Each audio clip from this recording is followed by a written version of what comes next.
Hello, Gomu. I might just give up on this restreaming to YouTube thing. There we go. Okay, I just have to stop it and start it again, I guess, because YouTube is very well made. There we go. Cool. The headphones, lighting, no green screen, update. I might bring back the green screen. Everything is unstable. Everything is in woohoo. But yeah, you'll have to miss it. Fucking, how dare you? How dare you miss it? Fucking rude. Yeah. Okay. Rip Gomu. Gomu fucking dies in real life. Why is this game taking up 1.5 screen? What is this? What? Oh. Loud. Loud. So loud. Oh my god. Hold up. I have a relationship fucked up.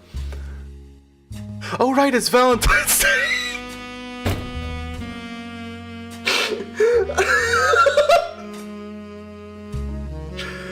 I'm so good at scheduling. Oops. Happy Valentine's Day! Uh-oh. Yeah, okay, maybe I should have picked my time better. Oops. Well, shit. You'll get to see it on YouTube. I think this volume is much better now. I might get back to my regular editing schedule because I did figure out a way to keep myself engaged, but no promises. Anyways, new game. Roottrees? Alright. Yeah, enjoy your Valentine's Day. Oops. Don't worry, you can come back to this. Also, the Roottrees are dead. Happy Valentine's Day to the Roottrees who are dead. Save slot. Oh my god, save slots. Actually, wait, let's read this. December 6, 1998. Alright. 150 late edition. The Butler County Times. Trusted for over 100 years, Butler, Pennsylvania. Oh, that's why. The plane crashed last night near Pittsburgh. The only passengers were Carl Roottree and his 3 daughters, known as the Roottrees sisters. Carl Roottrie was the president of the Roottrie Candy Company, and it's not clear who will succeed him. Saboteur Roottrie. So far, local police are not sure what caused the crash, but we are told an investigation is underway. They crashed here. That's the place. They are calling it one of the most deadly plane crashes in Pennsylvania's history. All passengers and crew perished. Fuck, rip. Pittsburgh is generally known for pleasant flying conditions, and the weather was not atypical for this time of year. We do not know much at this time, but our sources tell us that local authorities do not suspect terrorism. Yeah, it would be... That's a fucking jump. Why would it be terrorism? I'm glad they don't suspect it, but also where the fuck did that come from? Anytime a plane crashes, America's like, is this 9/11? Have you heard of the Rusty Lake series? Is that like Alan Wake in his Rusty Lake? Eating delicious cake? Anyways, fuck it. The crash does not cause any local property damage. Unfortunately, nobody outside the plane was hurt. Funeral plans have not been announced, but you can be sure that Butler County Times will cover it to the best of our abilities. A spokesman with the company has asked that people respect the family. Yeah, respect the families. As if. Let's just load. I can only watch you play. The Roottrees are dead anyway. I haven't played Roottrees Mania. I don't know what Roottrees Mania is. It's loading right now. Oh boy. It's a point and click. Oh, that's good. December 6th, 1998. The Roottrees are dead. The plane that crashed last night just outside of Pittsburgh is now known to have been the private jet of the Roottrees Corporation. Oh. Local aviation authorities have speculated, based on the pilot's final communication, that the winter storm and heavy winds played a significant role in the crash. On board were multiple family members, including corporate president Carl Boo! Boo! Fuck president! The Roottrees sisters, best known for their fashion. Luigi Mangione represent. There were no survivors. Again, for those of you just joining us, Someone, the Roottrees are are dead. dead. Yeah, we did it. Yeah. I've played a couple of Rusty Lakes. Sure is a thing to say. It's That's late, oh. but I'm guessing you've seen the news. In addition to dealing with the grief, the Roottrees Company's lawyers are scrambling. Oh. Everything's about to change. Anyone proven to be a blood relative is about to get much richer. I'm here to ensure everyone is accounted for. I see. I've heard you're an expert at sorting out complicated family trees. A genealogy genie, as it were. Oh, different kind of detective game, I guess. I'm going to give you a quick test. Pass, and I can promise you the job of a lifetime. Wait, so are we? So wait. If I fail this test, the game ends. Short stream. Bottom part of the stream is badly cropped. Oh, give me a sec. Let me fix that. Is that better? Now it's correctly cropped. To be severely cropped. Yeah, I do not... Okay, I cannot unfuck it now. That's a good... Wait. Fit the screen? No. Wait, hold up. What's the dimensions of this game then? What? Yeah, full screen, 100%. It's cutting off the game. Wait, hold on. Oh. Wait. Huh? There we go. That was wild. Okay, cool. Amazing. Permanently fucked it. Nah, I permanently unfucked it. It's fine. It's fine. Frame limit, 0 FPS. Where is it? Damn, you know I'm running a cool computer. Look at me. I can run it on high. I can run the Roottrees Are Dead on high. Fucking computer of the ages. Monster Hunter? Everyone's a Dorito, but As complete the family tree of the Roottrees sisters. Well, siblings are in birth order. Oldest to youngest. Got it. Examine my evidence, search the internet for clues, fill in the names of... Okay. Sleuth. Time for me to sleuth. New art? There's new art? Oh damn, am I playing like an updated version? Anyways, so... Oh wow! A tutorial that isn't completely invasive? Whoa! What a fucking revolutionary concept! Anyways... Spouse. I'm guessing to the evidence. The person who hired you gave you this photo with a note attached. This was taken during the shoot for the Roottrees Sisters Got Milk ad. Oh? I've tracked down a test photo from before they printed the fake mustaches on, which I thought would be more appropriate considering the circumstances. The ad's copy reads, "You might recognize our faces from the magazine you're reading, or you might recognize our name from the candy bar you're eating. Being a Roottrie is a full-time job, but so is growing up. That's why the calcium found in milk is so important. Plus, you can't make chocolate without it." That was free on browser, but had AI generate. Ah, okay. Okay. I guess if it was free. Original art, a little more voice acting, a whole new mystery. Oh boy. Oh, we're in for it now. I just realized there's a duck.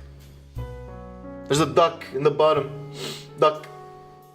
Detective Duck reference. Remember? Quack? I wish this game had a quack button. Fortunately it doesn't, so I have to bump it down a couple spots. Anyways, I hope they're not expecting empathy from me. I'm not known to have empathy for executives. But, anyways. This list was provided to you by the mysterious person who showed up at your door. You'll need it to fill in the family tree. Jesus fuck. Alright. That's okay. Well, this is gonna be something. Okay, we got a lot. Internet. Welcome. Welcome to the Information Superhighway. Thanks for purchasing a new Cashew PC. They're just... Your PC is equipped with a 56K modem, which is fast enough to access any site on the World Wide Web, even those with high-resolution images. Can you believe it? Yeah, I get it. Look, I'm extremely conflicted about AI art when it comes to hobby projects and shit. Because I still really fucking hate AI art, but at the same time, some people just literally do not have the money They just want to make something, and they do not have the money to pay artists. And there, it's a blurry gray area, but yeah, charging money for AI, I don't care about anything else. That's bad. But if it's free, then gray area. I don't know, it's a whole thing. Oh wow, I can select stuff. Can I copy it? Just a quick second. Can I copy and paste? Holy fuck! Yes, I can. Look at me copying the exact thing that I just highlighted. Awesome. Did not. Oh, that's cool to know.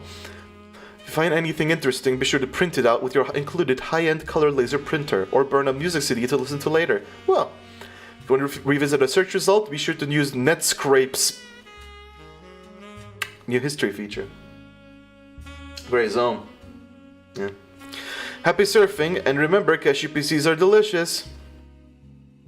They are inedible. Do not try to eat your computer. No promises. Can I fuck around? Can I fuck around with the OS? You have no documents printing, you have no notifications. It's 7:03 p.m., which isn't my time, so it's not reflecting. Let's open up the internet. Oh boy. Oh boy. Oh boy. Oh boy. What?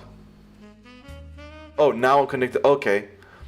Interesting. So that doesn't open up a browser, that just spider search. Okay. So root.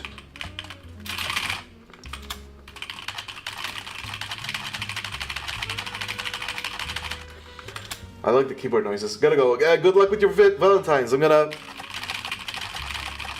do that a bit. It's fun.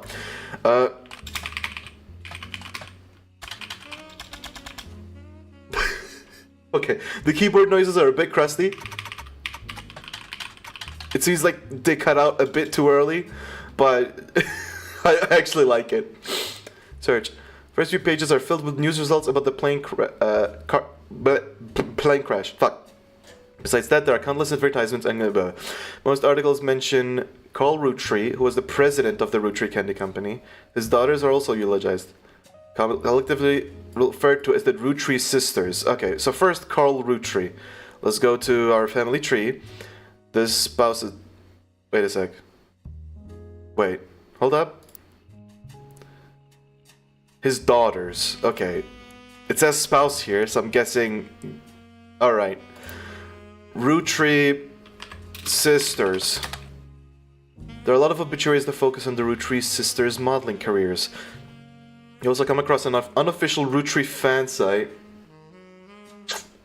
Can you imagine if there was like a fan site of like Mark Zuckerberg? Holy shit. It's new pink with purple text. Hard to read until you highlight the words. Yeah. The young one master writes, Raina is the most famous because she's the oldest and got married to TMS, but Riley is the smart one.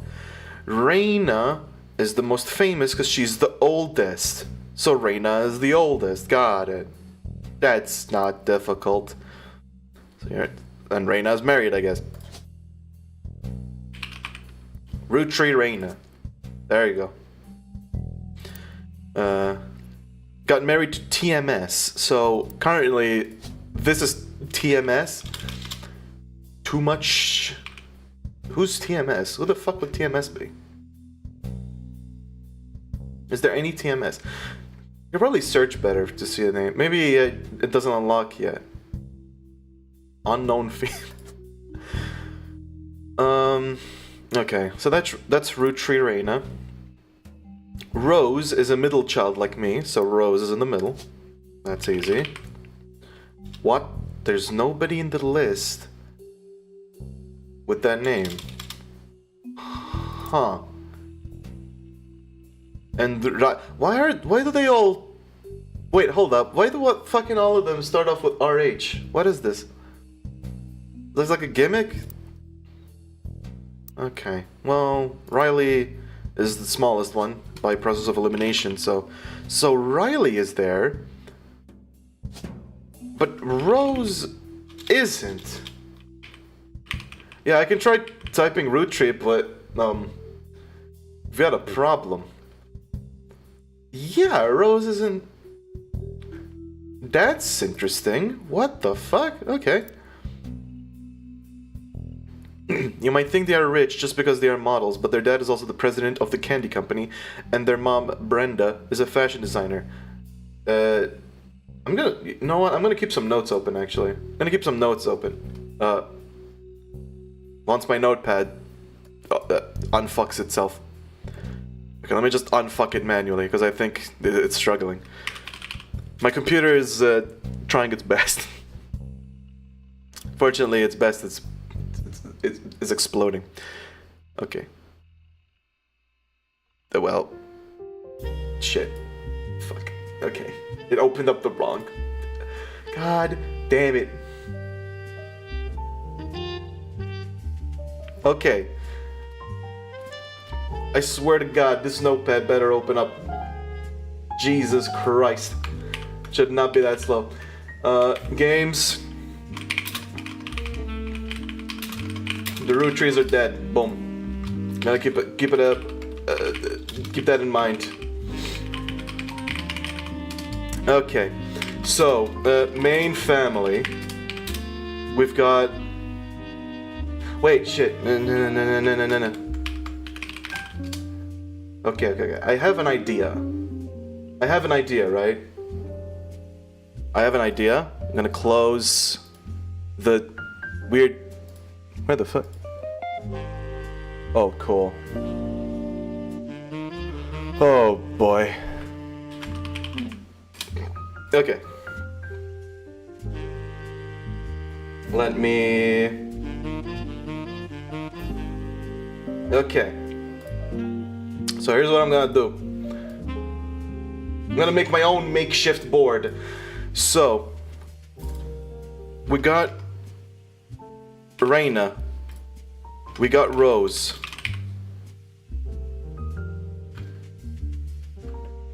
We got Reina, we got Rose. And we got the other one. What was the other one called? The fuck was the other one called? Reina... Riley, yeah. Did I spell Reina correctly? Yeah, I did. Reina, and Riley.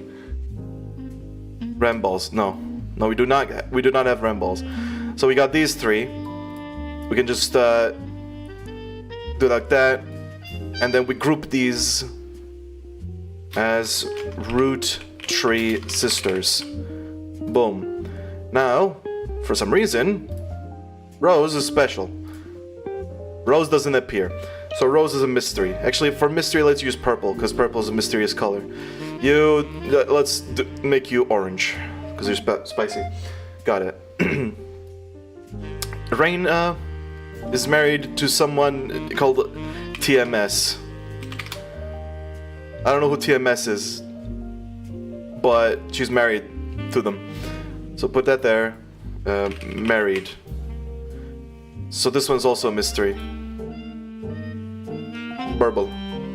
Maybe I should make it pop. Nah, fuck it. Purple. Got it. God, maybe I will do Umineko if it involves a lot of this. If it involves a lot of this, maybe I should play Umineko. Maybe I should. But every day I become more and more convinced. And not because you keep asking, but because I'm like, that does seem like a fun game. And I'm slowly itching away at the executive dysfunction or whatever the fuck stops me from playing this game. Anyways, we got those notes so far. So, Brenda. So their dad is geriatric fuck. I don't know what his dad name, what their dad was called. Dad. Foregone name. There you go. Do that.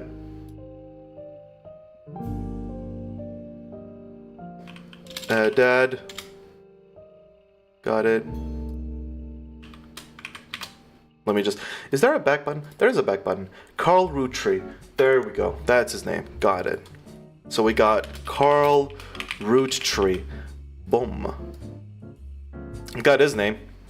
Got it. And now we've got Brenda. I'm imagining Roottree, but... Brenda... Roottree. There we go. That's a mystery. Actually, wait. I can highlight it like that.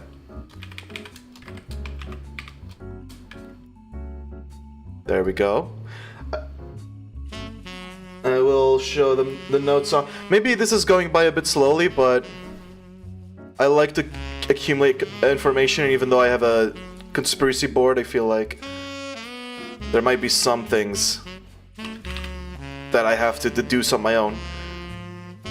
Considering they're already doing fuck shittery with the ordering. So, yeah. We got this much. I really wish Obsidian had better fucking line management.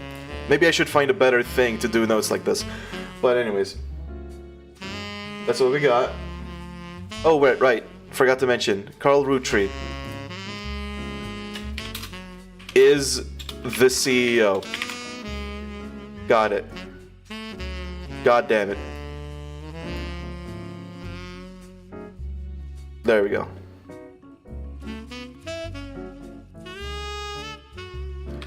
CEO. I don't know why the space gets bigger. But anyways, got it. Let's go. You might think they are rich just because they're models, but they're the modeling for their brand Root. Their brand Root. The Root brand. Let me just make a bigger group. I think. Does that include TMS? Basically making a bigger group, call it Roottree. The Roottrees, there we go, that's the Roottrees. The Roottrees are dead, except only a handful of them are dead. There we go.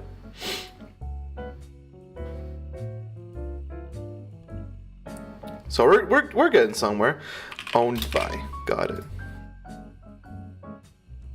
Okay. President of the candy company, and their mom Brenda's a fashion designer. Okay. Eat your candy all the time. My favorite are maple crisps, and try to played Root. Clothes like Riley does in most of the posters. Riley, I feel like they wouldn't say that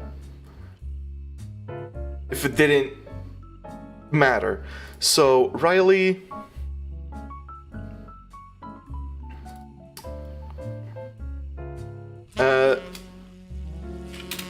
Dresses and played Root. Okay, we are quickly running into issues. Because it did not account for there being a lot of shit. Okay, I'm just gonna make everything very much bigger. Real quick. In my notes. Like, the Roottrees Sisters group, let's make it big. Fuck off. Okay. I'll show me trying to make this bullshit work. Maybe this is a testament to Obsidian Canvas being not complete or something. Definitely not complete. Okay, so we zoom in. We got that. There we go. We got Riley. So Riley dresses and played Root. That's the area. We got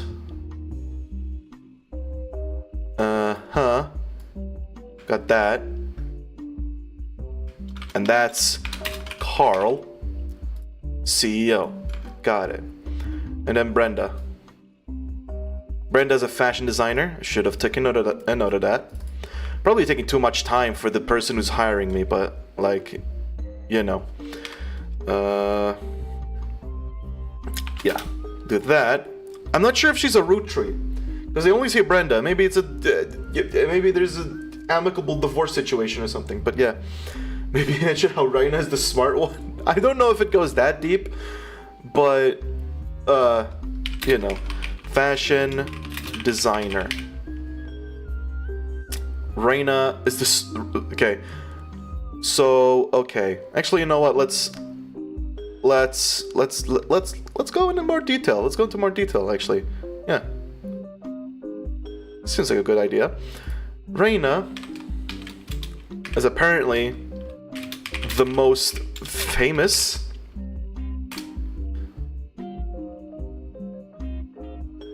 the oldest, which we know, but you know. and married to TMS, which makes her famous apparently. Riley, the smart one, I guess. And Rose is the middle child. So poor Rose didn't do much to attract the attention of this person. What's the house tab, by the way? The house tab? I don't know what you mean by the house tab. You mean this? In the bottom. Oh, in the game. Okay. So, I mean, that just kind of sends me home. That's home. Yeah, like that.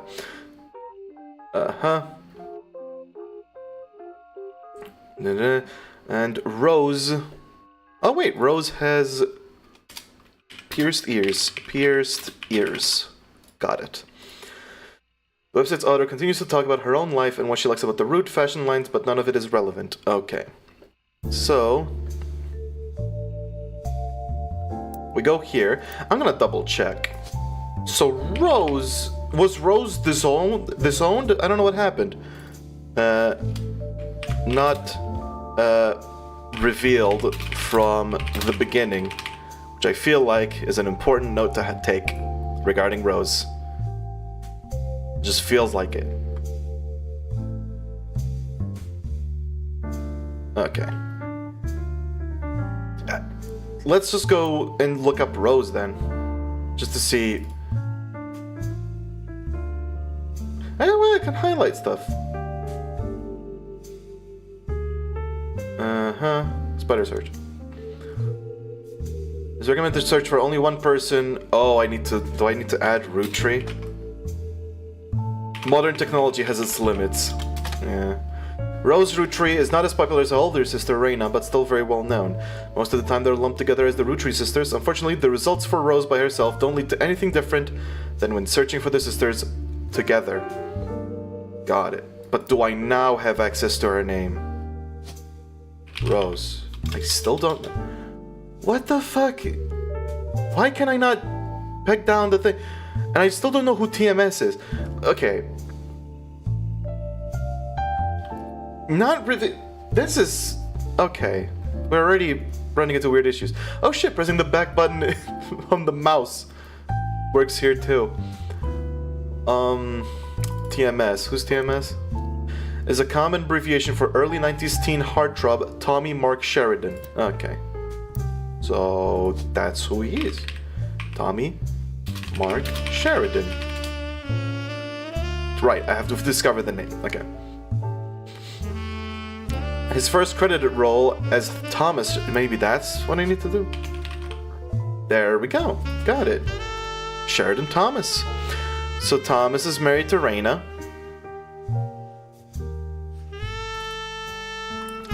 Got it. Thomas Sheridan. Got it. That's who that is. I still can't believe that.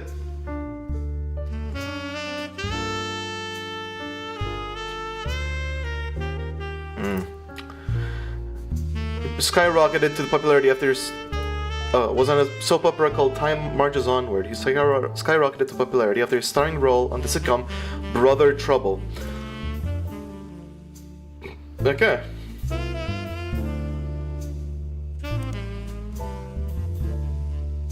Oh. Okay, maybe I don't need the complicated notes. I didn't know that there would be this.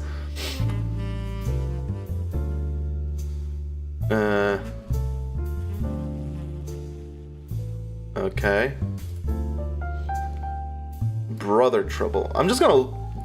They feel like they might be relevant. You know? So I'm keeping them.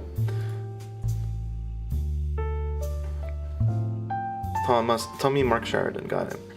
Since the end of Brother Trouble, he has often been on the cover for tabloids for supposed drug use, and more recently, his relationship with Reyna Rootree. After a short engagement, they married in 1997 when she was only 19 and he was 23. I am highlighting the fuck out of that. That is creepy. What the fuck? What the fuck? Yikes. That was well, not exactly creepy, I guess, but that was fast. And a pretty big disparity when you're that young. Oh boy. Oh, well, now when I click on the height. Okay. Got it. So... Rose Rootree. Just, I'm kind of... What about Reyna Rootree? A lot of obituaries are focused on... Oh, this is the fan side again. Root. Oh, root with a dot. Okay. Got it. Root with a dot. That's what it's called. Root brand. Got it. Okay. And maple crisps. I don't know if I should look up maple crisps. Just Rootree's most recent product, introduced in 1992, they are a series of circular, crunchy wafers coated in nuts and chocolate maple flavoring. The website of a fan says that they came to be during the tenure of Ernie Jr. Ernie Jr. Definitely want to highlight that. Former president of the Roottrees Candy Company. There's a commercial that aired a few years back during the Super Bowl. So wait, just... So if I pull up my notes, can I can in fact switch... Okay, I can switch. Good. Okay. Got it. Now let's try root. Root is a pretty common word, although searches are not case sensitive. If you're searching for something specific, you should keep an eye on how it's spelled and punctuated during your research. For example, the clothing company Root, I thought I selected the period as well, always has a period after it, even if it's not at the end of the sentence, because they're like that. Additionally, if you're searching for a name, most of the time you'll need the full name, but sometimes if someone goes by a nickname, searching for the... Root! The period is part of the name, is a clothing company. Got a lot of explaining that. They make clothes for children from toddlers to teenagers, although their website is down, likely due to increased web traffic, because they're dead. You find countless retail sites attempting to advertise their clothes towards the target audience. One of them has this to say: you spied the Roottrees sisters looking hella fly on catalogs, magazines, and posters. Now you too can be like Riley, Rose, or Reyna. Got it. I also come across a website from a collector of clothing catalogs. Apparently Root has released 2 catalogs per year every year since 1984, and Reyna has appeared on almost all of them. There's only one that the webmaster considers a collector's item enough to mention. It seems that Brenda Rootree, so she is a confirmed Rootree, so we're just kind of removing that. Brenda. I should not think that far ahead. I should just let things be. Okay. Appeared on one cover holding their daughter Rose in 1985. The site says that this was the only time her daughter was ever listed with her birth name, Carly Rootree. Wait.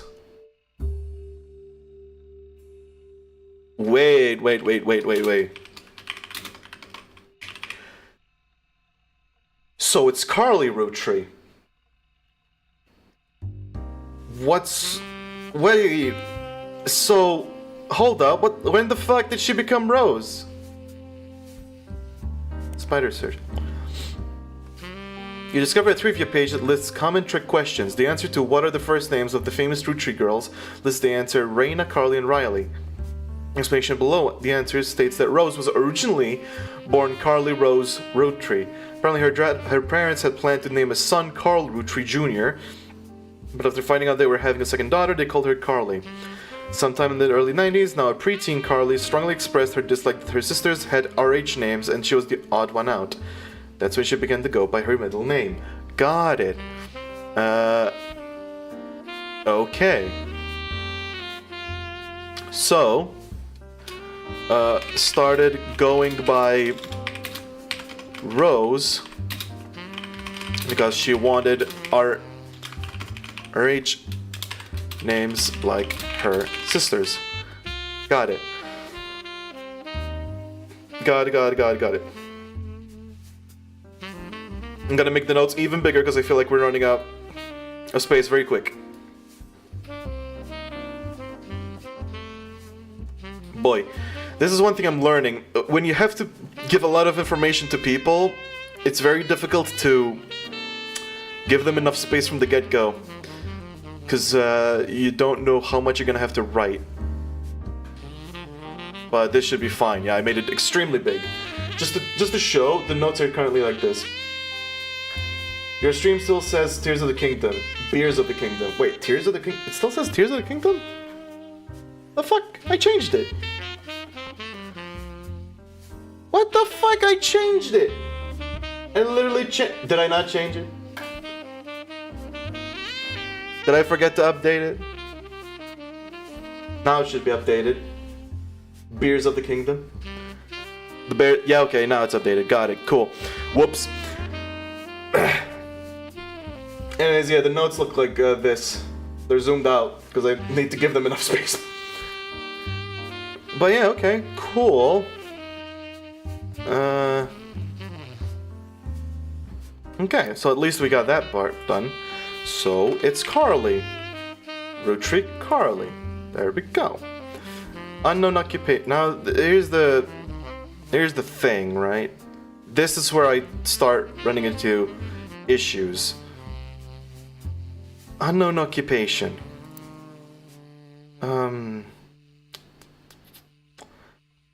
Carly Roottrees works as a fucking, I don't know. Maybe I should check Roottrees Sisters again?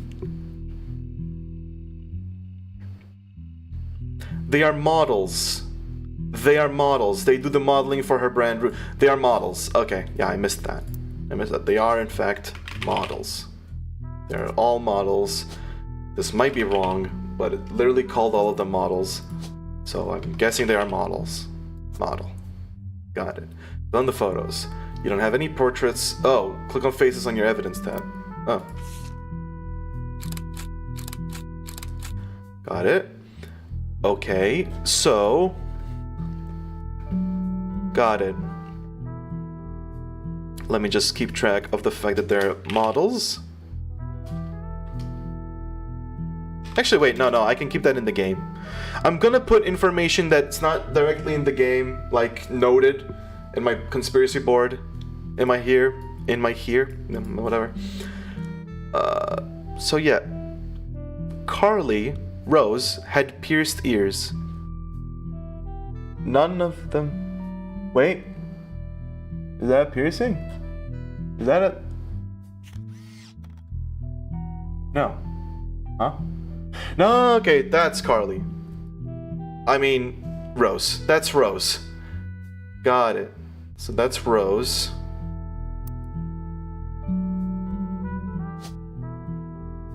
Because earring. Riley dresses in plaid root.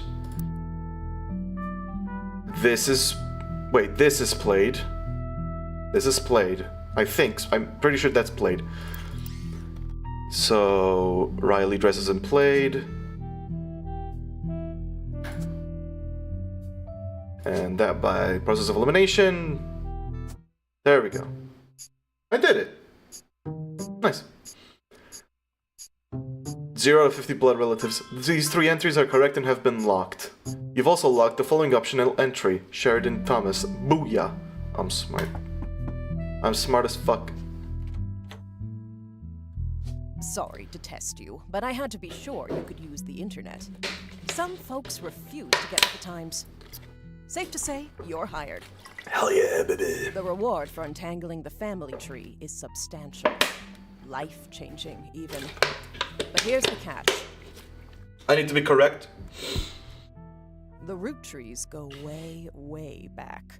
The family tree's a bit daunting. Most people freak out the first time they see the whole thing. But I'm sure you'll be fine. Because I'm a genealogy expert or something. The man who started it was particular about whom he considered family. For your purposes, you only need his direct blood relatives. Got it. Anyone related only by marriage is optional.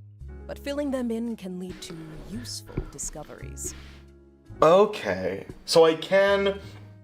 The strict requirements are the blood relatives, but I can look into the marriage people to discover some more useful stuff. Got it. Interesting. Lastly, you now have access to some unique websites, Ooh. plus a list of notable root trees. Notable people are easy to find via your search engine, and marked with stars on the family tree. Oh. I'm off for now. Carl Roottree had a lot in his office. I'll look for anything useful. I'll return once you identify 6 more blood relatives. Wouldn't it be fucked up if that's Brenda? Wouldn't it be fucked up if that's Brenda? Like she survived, and she's personally telling us to investigate. Anyways, oh my god, what? Sorry, one last thing. This might sound odd, but if anyone else claiming to represent the Roottrees reaches out, I'd appreciate you not mentioning I was here. Thank you, and good luck. Alright. Okay, let's make another group. Let's make another group. We're gonna make another group, and we're gonna label it, weird shit. Weird shit. That's weird shit. The weird shit group. This is where... yeah, weird things happen, and I have to keep note of them. So... weird...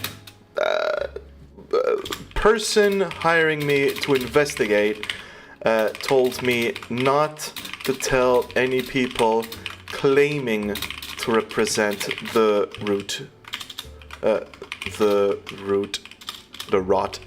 trees that they were here. Why? Why? That's the question. I'll just keep that there. And that's weird shit number 1. Okay, back to everything else we got.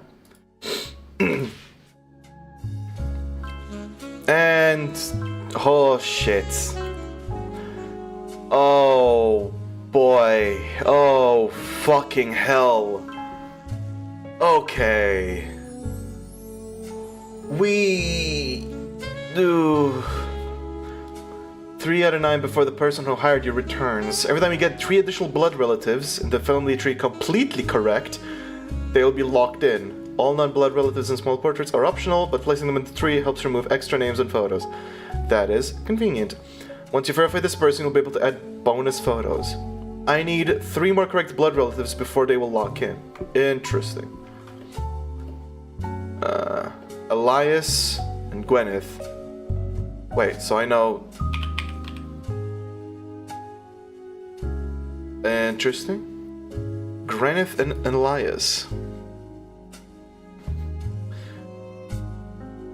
Alright. Wait, what? You can open this envelope after the whole family tree has been filled in. It has 2 names that must be typed in manually. The clues are obscure, have been intentionally hidden in the past, and may even require some leaps of logic. Try to keep an eye out for any inconsistencies. What the fuck? What the fuck? Family trees use surnames from birth, even if the person changed their last name after marriage.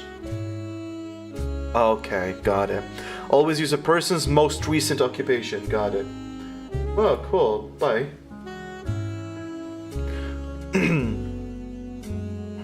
Jesus. Okay. Let's start with where we know, right? So, spouse. Spouse is the... which one is the spouse? Boy, I'm a great fucking detective. Spouse. A husband or wife. That doesn't... fuck.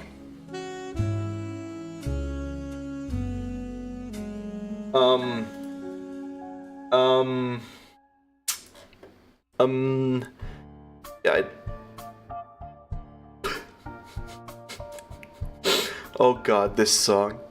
I remember it from a very old YouTube videos.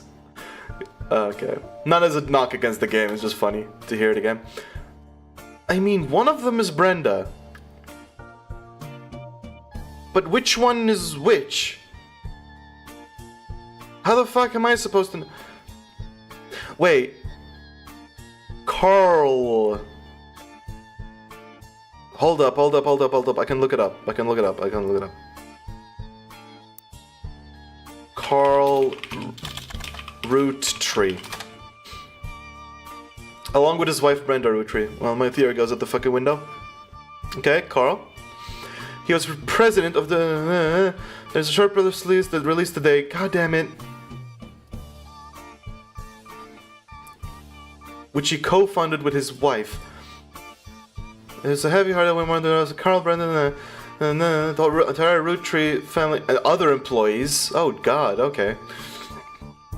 The entire Roottree family is in shock and requesting privacy at this time, as the head of our company, Carl, was an incredible man. I'm sure the feelings and absence will be difficult to consider at the time. In the interim, we hope you join us back in the looking for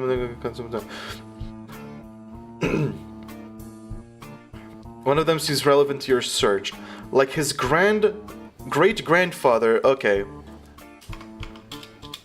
Actually, wait. No, I can highlight this. Search periodicals.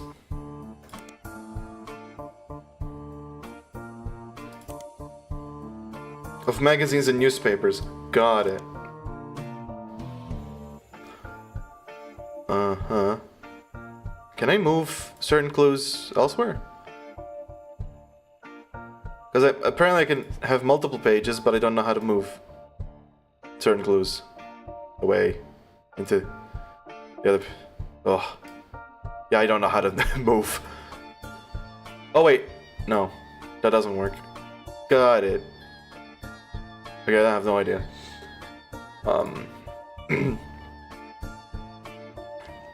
So, it sounds like he's the...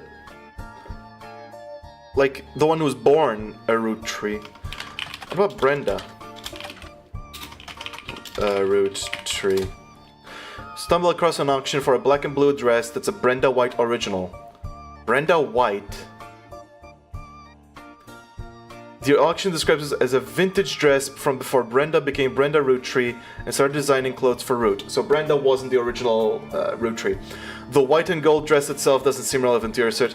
It's amazing that they put this joke in like a 2024 or so, considering how fucking old the joke is. I'm not sure how many people remember this. The fucking black and blue dress conundrum. Not born a Roottree. Actually, wait. I'm gonna put the... Okay, so the non-Roottrees I'm gonna color with red. The Roottrees I'm gonna color with green. And put you there. You're green. You're technically a Roottree, but you're also not. What the fuck was that sound? The Roottrees are dead. Did you know? The Roottrees are dead?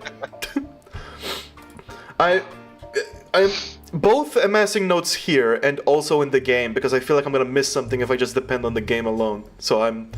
Oh, you are such a better note taker than I am. Honestly, I'm using this thing and I feel like I should be using something else because it's still a bit scuffed, but I'm trying my best. I had to resize this like 8 times because I kept adding to it. So... Well, you do have the family tree to throw down names and stuff, but yeah. My notebook has like 20 tabs, and half of them are named things like leads, other leads, orphaned leads, big leads. Oh, for me, what I have so far here is like I'm assigning certain facts to people. So, for example, something that came to mind that helped was when I had to find the pictures of the sisters and being able to go here and be like, oh, she has pierced ears and was born Carly. Okay, so her picture is the one with pierced ears. Oh, yeah. Yeah. Stuff like that. I'm not gonna note down everything because it'll take 2 million years, but... Anyways, I just found out that Carl is the original Roottree. And Brenda... Wait, I forgot to take a note of something. The fucking black and blue, white and gold dress thing. I love that. It's amazing. Made a Brenda White original before she became a root tree. Got it. I could do the highlights, but honestly, with the highlights, I feel like I don't know how to move stuff into other pages. You do reorder notes. The button at the bottom. Yeah, I feel like I should be doing this more than my custom notes. But I'm also not sure. The one thing I could see that being really useful for, and the thing that I'm kind of doing right now, is trying to actually establish a timeline. Because you'll get a lot of things that'll say, oh, in this year, or after this happened. And like, it hasn't been relevant yet, but I feel like it's going to be at some point. To be fair, And I'm gonna be like, ugh, I've got to go back and actually figure out all these dates and times. thank you for mentioning that. I can create a timeline group. And any event, I'll just put in here as well. So I can maybe disconnect it or something. You see, Obsidian Canvas has its pros. It's still kind of wonky. Like, I can't rearrange these. Yeah, okay, these arrows are a bit of a nightmare. But it works, and it's usable. So, yeah. Anyways, you're so sleepy. Yeah, I just woke up. I woke up to a text message saying that I don't have to go to work because everybody. Wait, everybody what?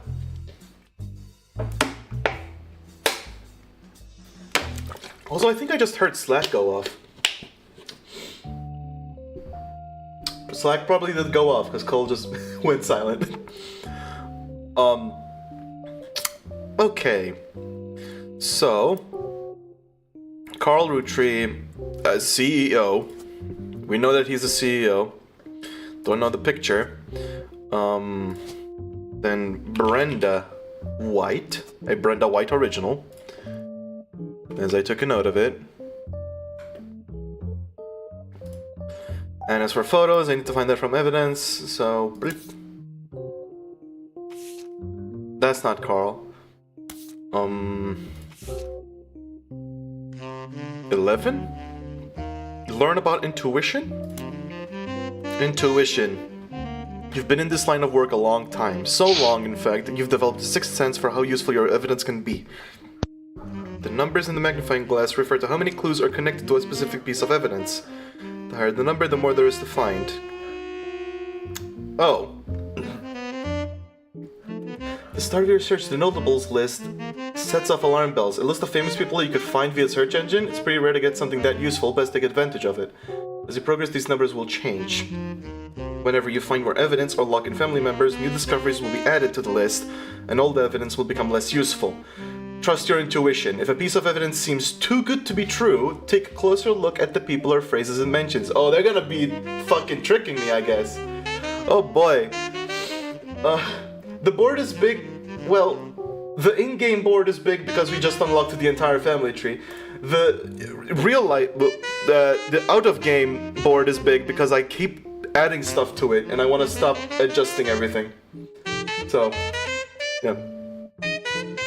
Also, I will point out one more thing about this game, because I didn't realize till I looked into it. Some of the images are going to look a little sus, and it's because this is based off a Game Jam game, and the Game Jam game used AI art.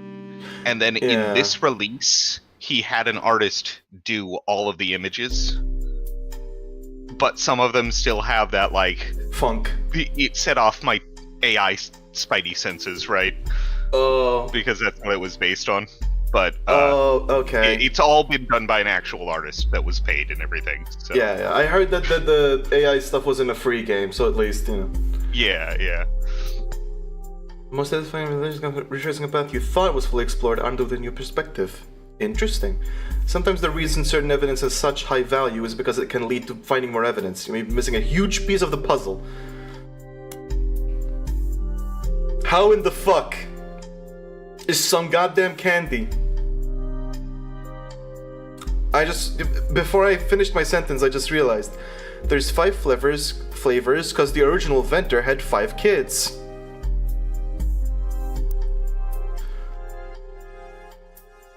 One, two, three, 4, 5. Makes sense. Yeah. Were they named after fucking strawberries or shit? From the magazine Team Blast, it mentions that the 5 pieces were named as such because the original creator had 5 children. Yeah, it also mentions that the current 5 flavors are not the same as back then. What even is an elderberry anyway? Okay. Elderberry. No. Elderberry? Shit. I can definitely look up 5 pieces though. From marketing materials and various candy history sites, you learn the 5 pieces are the iconic candy sold by the Roottrees Candy Company. Although they are no longer the company's only popular product, they still sell well. Small, colorful, shell-coated maple candies that since the late 20s have been pressed into the shape of a maple leaf, although they usually have one flavor that looks more like a berry. The states have changed over the years, so have the 5 flavors, but the shape and combination with maple have remained consistent. So... Fun fact about elderberries. They are intensely darkly blue, like a currant. Oh. But if you crush them and mix them in water, the water turns red. What the fuck? How did they become red? Yeah, I know, right? Wait, how the fuck does that happen?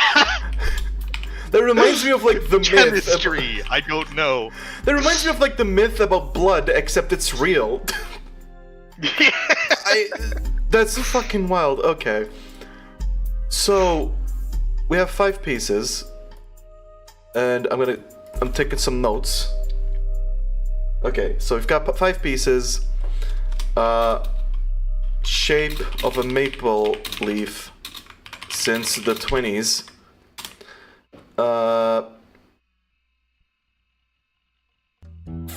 Flavors are different from back then. Fucking, I don't know what back then means. So,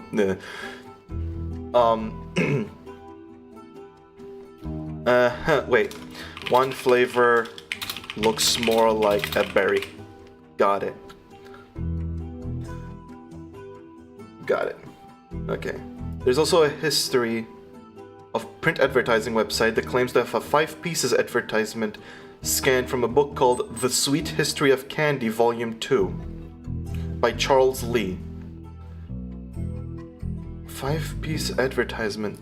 Okay, so we have an ad that's unknown.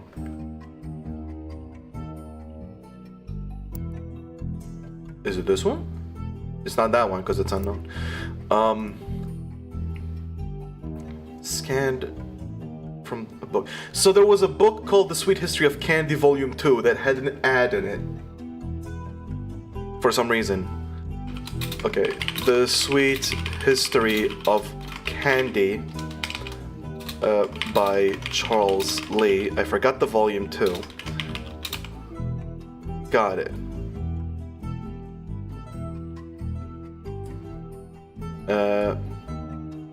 Has ad. Has ad in it. Got it. History of print advertising. So I guess this is where the periodicals comes in, right? How does this work?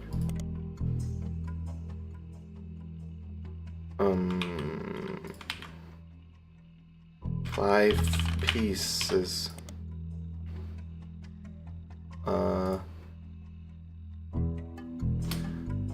Website. I guess it's a website, not a...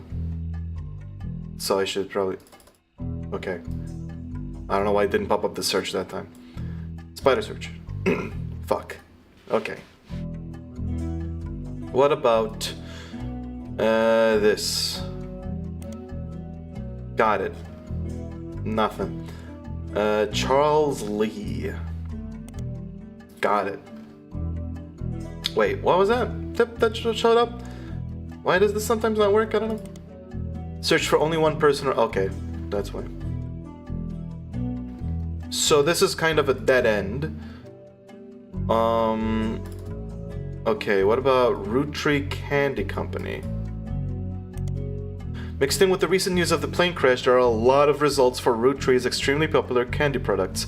Their official website is unstable due to the traffic it has been receiving. However, you find a direct link to the history section that manages to work momentarily.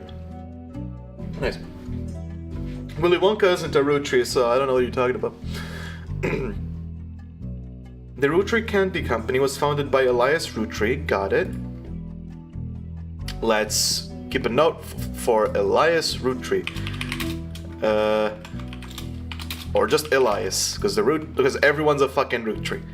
Everyone's a Roottree in this goddamn game, except no one is a Roottree because they're not blood, and this is Succession, but like an investigation. Founded. Okay, this graph might get a bit fucking messy because I am just mixing shit everywhere. Let me just I keep forgetting to show it, but yeah, it's getting a bit tangled up. I don't know if there's gonna be a way to solve that. We'll just have to figure it out. Shortly after he married his wife Gwyneth, his family owned a small farm called the Anderson Maple Farm. Got it. So Elias is a Roottree, so green. Gwyneth isn't a blood relative, but you know, wife. And her family owned a small farm called Anderson Maple Farm. So let's just Anderson Maple Farm. I feel like with the graph, it's easier to visualize certain information as well. So that might provide an edge. Cause it's like I don't know. The mind thinks graphically and not like in a list or something. I don't know what the fuck I'm saying. Family owned. There we go. The Anderson Maple Farm. For reasons that aren't explained on the page, it has no CEO and no stockholders. Wait, what? The Roottrees Candy Company was founded by... has no CEO. Didn't we just fucking... It's privately owned, basically. And the head position is not called CEO. But we just called Carl a CEO. What? So I guess something happened? Or there's a weird thing happening. Like, Carl is explicitly called a CEO.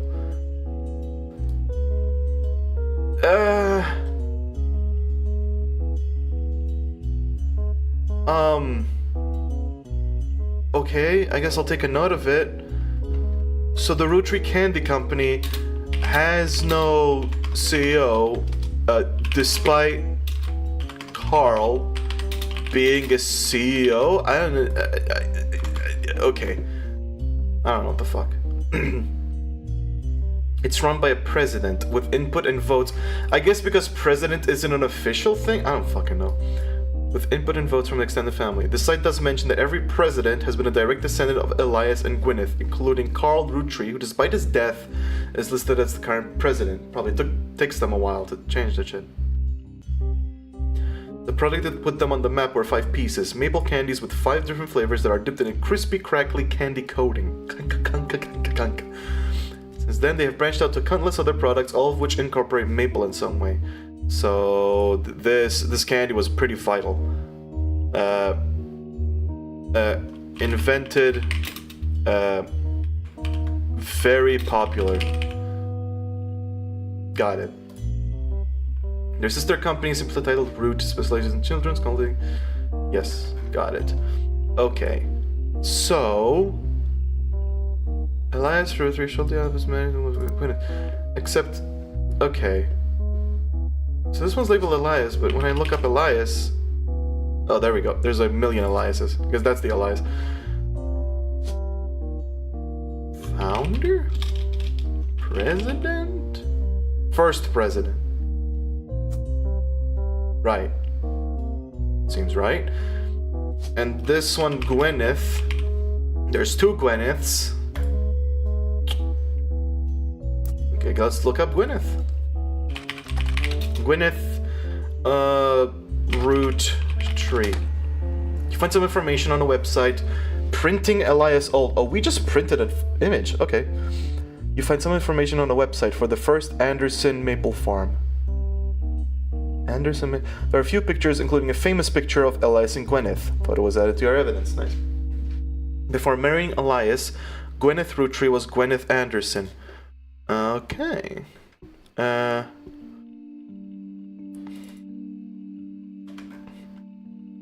So originally, I don't know why I'm typing this, but you know, I committed now. I committed to taking note of this. She had no brothers, so as the older sister, she was to inherit the Anderson maple farm so long as she married. Before Elias took over, the farm produced only syrup. It was supposedly Elias's idea to create candy instead. Supposedly. The success was not immediate until they decided to combine the maple with other flavors. This led to 5 pieces, which are still found in stores to this day. Though the candy company expanded well beyond the original farm and has been preserved as a tourist attraction, according to their website, there are still daily demonstrations and educational tours that show off many of the turn-of-the-century appliances that Gwyneth would have used as a housewife in the early 1900s. Got it. So, Gwyneth Anderson. Her occupation? Being... I don't know. I don't know. Her occupation was wife of the president. I don't know, man. What if Gwyneth Anderson? No, it's the same. What the fuck?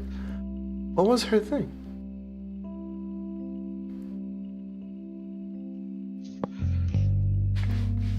Housewife? Okay. There we go. Okay, and then we got some more evidence. Elias and Gwyneth.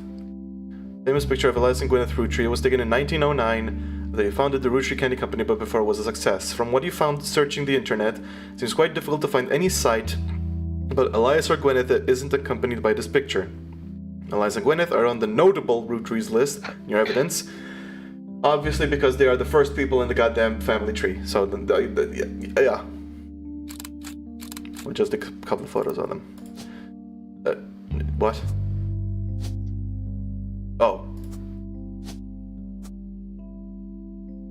Wait. Oh, I need 3 more correct blood relatives before they lock. Got it. Okay. So... Jesus Christ, there's so much. Probably in the evidence I have notable names. Notable Roottrees, got it. The person who hired you gave you this list and said everyone on it could be found easily via your search engine. Carl Roottrees, which I found. 34. Fuck. This is gonna take a while. Okay. So Carl was not a CEO. He was a president. President number 5. He might also be a CEO, but like who fucking knows? That's not Carl. That is not Carl. I know that's not Carl. This just isn't... No. Okay. I'm just making sure, but I think I already looked him up.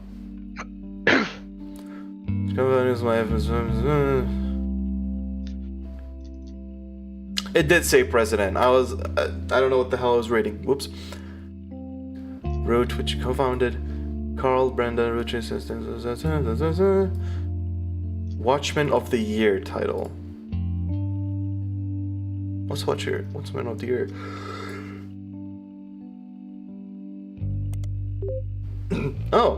Business Watch. Business Watch magazine is a magazine focused on companies, CEOs, and the economy. They've been around for over 100 years in one form or another, and will often write about major changes in management in famous companies. Every year, they offer an award to a prominent businessman who has furthered the field. They call this Watchman of the Year. You find through a few searches that 2 Roottrees have been featured as Watchman of the Year. Okay. Before I forget, Carl is not a president. Carl is president number 5, and also earned Watchman of the Year. Got it.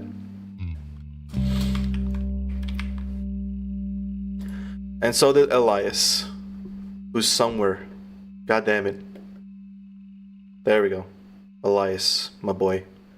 Well, not my boy. You're the fucking rich old guy. Watchman of the Year. Got it. Look, man, you're not my boy if you're rich. Okay. Business Watch does not host any online archives on any site you can find via spider search, though you may be able to find individual articles and issues to your periodical search. Okay. So, got it. So now I can search Business Watch, and I can be like, Elias Roottree. Elias Roottrees was awarded Watchman of the Year in 1936. In 1936. Got it. In 1936. For his accomplishment of rolling out 5 pieces to a global market. For 5 pieces to a global market. Then what did Carl Roottree do? Notes from the article and a scan someone made. Okay. Carl Roottree was voted Watchman of the Year in 1987 for his work with Root. Got it. In 1987.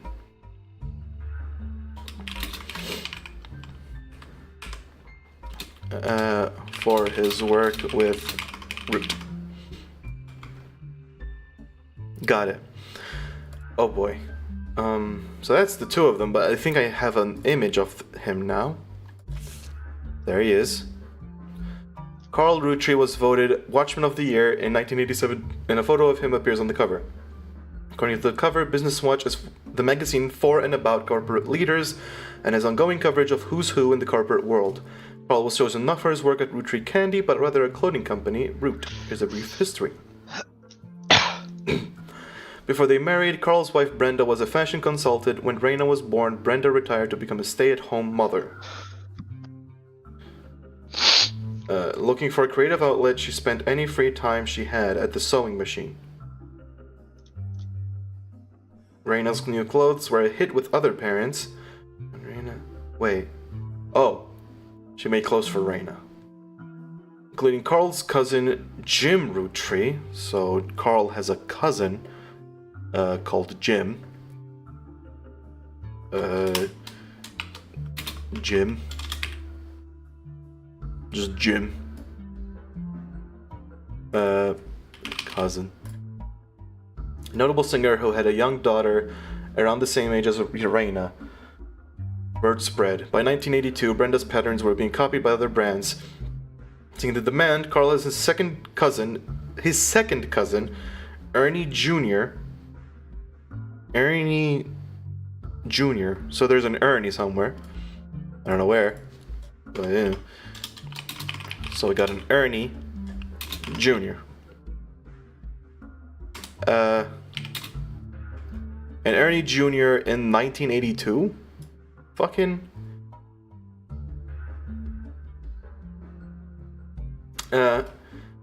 became president...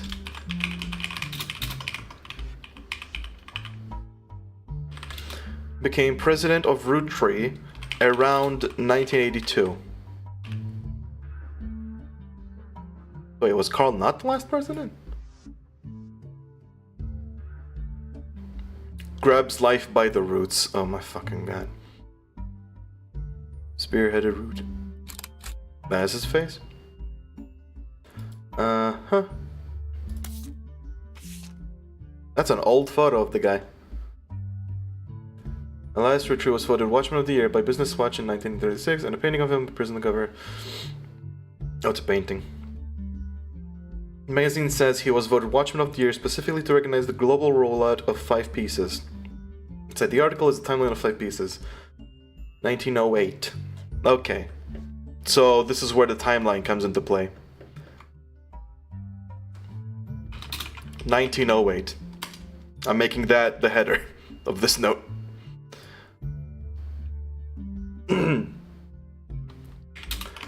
Elias forms the Roottrees Candy Company. They're marrying his wives. Wives. Forms the Roottrees Company. After marrying his wife.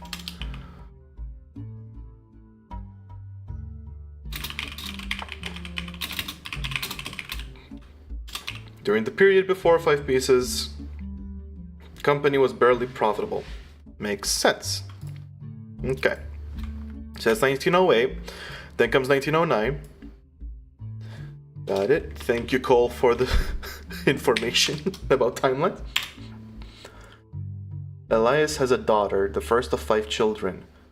4 more to follow. Elias has his first daughter. Then, 1922,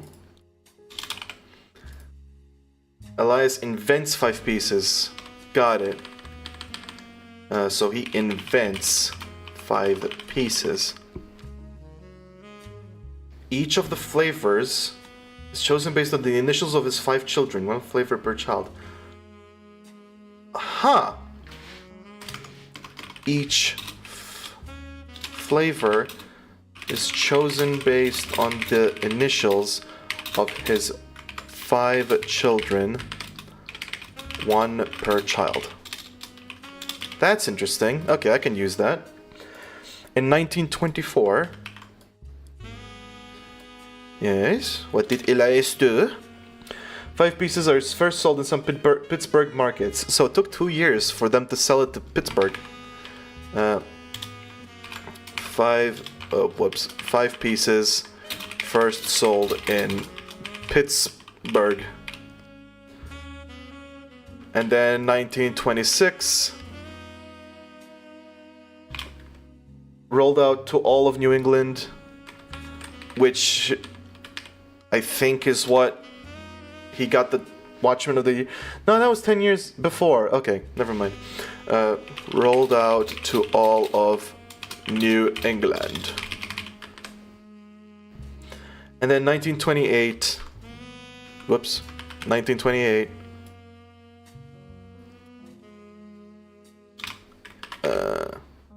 The new recipe and flavor is finalized. Cold and cool are similar words for a reason. Damn. 5 pieces recipe is finalized. Nationwide distribution. Got it. Interesting. And then there's more. Right. So, 1935, with the help of his son Elias Roottrees Jr.'s architecture firm. Elias,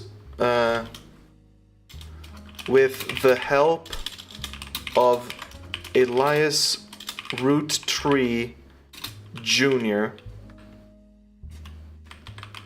architecture firm. So, Roottrees Jr. had an architecture firm.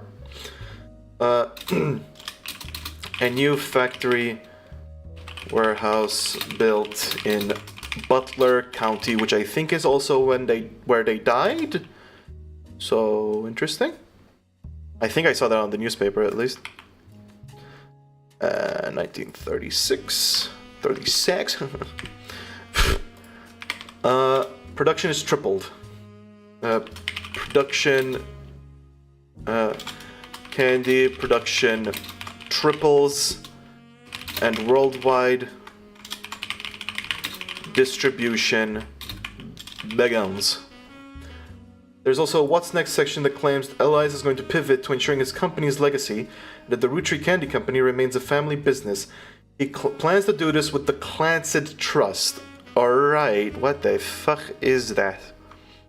So let's go back to ENBYSS, and let's take a note of this. Plans to ensure this company's legacy and make the RCC remain a family business with the Clans Trust, whatever the fuck that is. I guess we should figure that out, probably. Jeez.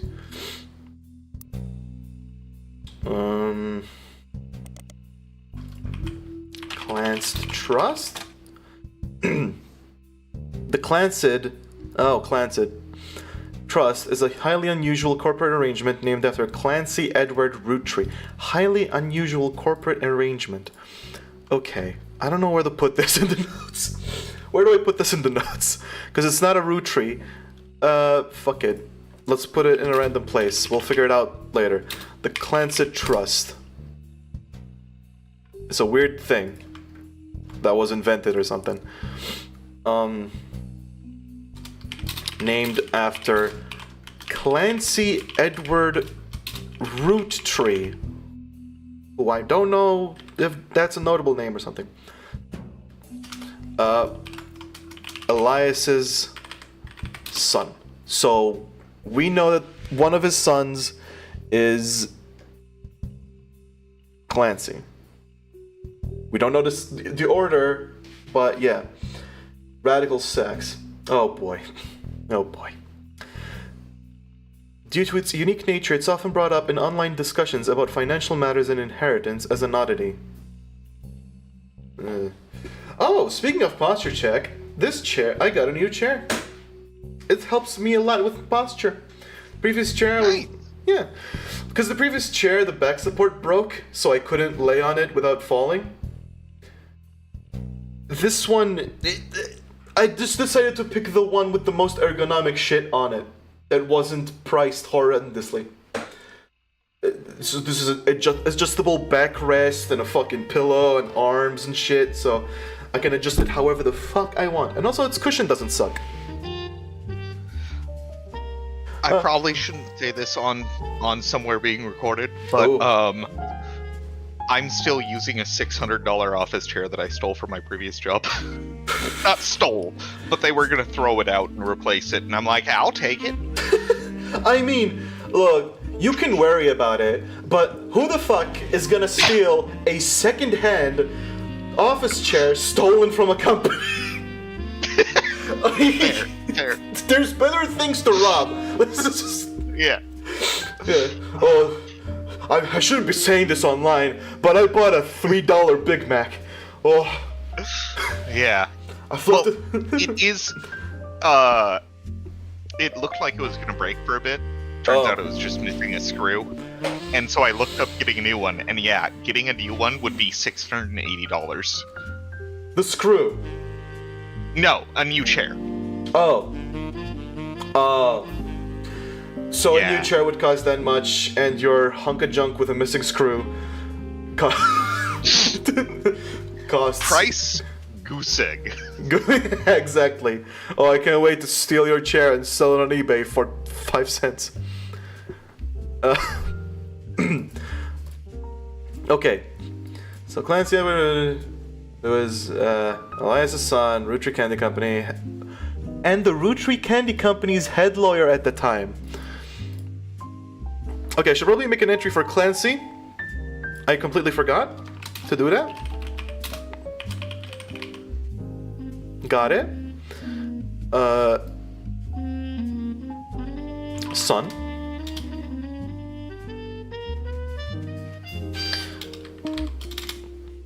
Got it. Clancy Edward. You know what? Every so often I'm gonna show the notes evolving. I'm mostly just typing stuff that's already on screen, but you know, we're going slow now so that we don't have to go slow later. Basically, that's my strategy. RCC's head lawyer. So Clancy Edward was the head lawyer. Due to its unique nature, it's often brought up in online discussions about financial matters and inheritance as an oddity. Company mandates that a fixed percentage of its profits are split every quarter amongst bank accounts representing each direct relative of Elias and Gwyneth. An account is created for each blood relative at birth and first accessible when they reach 18. I'm sensing that blood relatives are pretty important. Just a feeling. First accessible when they reach 18? The actual numbers have never been fully disclosed to the public. But due to the ever-increasing success of the company, it is a significant amount of money. Okay. So, the Clancy Trust is basically communism, but for only the fucking Roottrees family. Okay.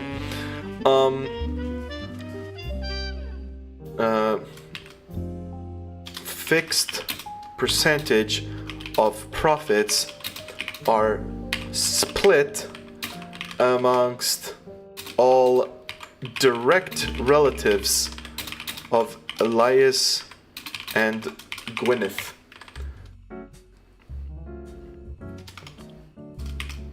Account created only for blood relatives. Very important that they're blood relatives. We can't have any goddamn impurities in this shit. Okay. That's good.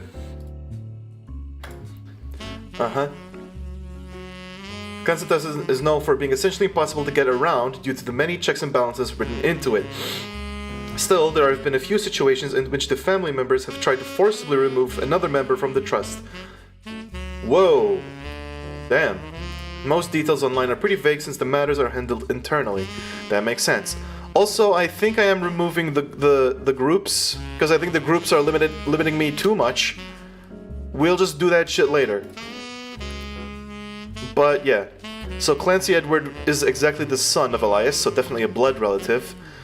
The Clancy Trust was for the Roottrees Candy Company.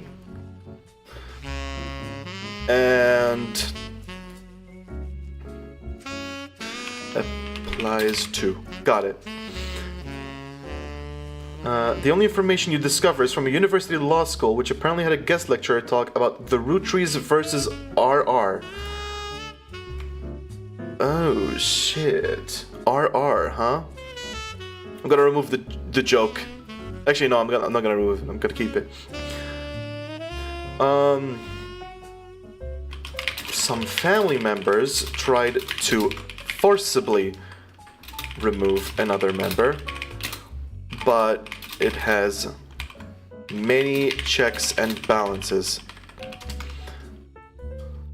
Only details are in the Roottrees versus RR in 1994. So, just go back. Actually, let me just scroll up and there you go. We're adding a lot. We're grabbing a bunch of information. So 1994, which we don't. 1994. That's late. Just hit me. Okay. There's gonna be so much shit that I'm gonna learn just because I'm doing all of this.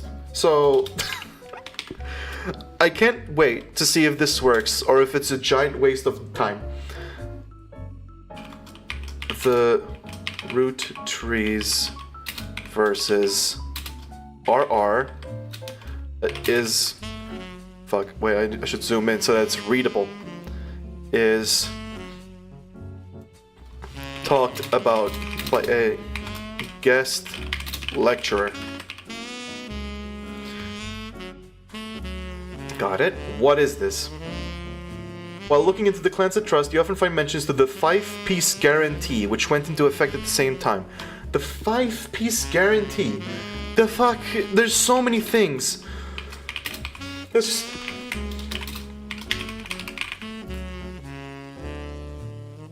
Got it. So there's a 5-piece guarantee, and there's the Roottrees versus RR. Got it. I'm gonna label this as green. No, as yellow, because we need to cover it later. The 5-piece guarantee, I'm gonna skip to that right now, because it definitely feels like I'm gonna see something there.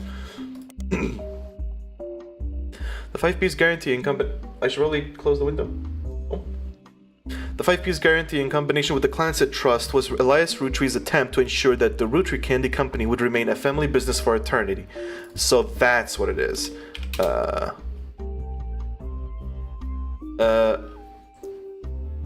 Attempt by Elias to ensure RCC always remains a family business. In isolation, it is somewhat baffling. The yearly salary of Roottree's president is always locked to the price of a single pack of 5 pieces.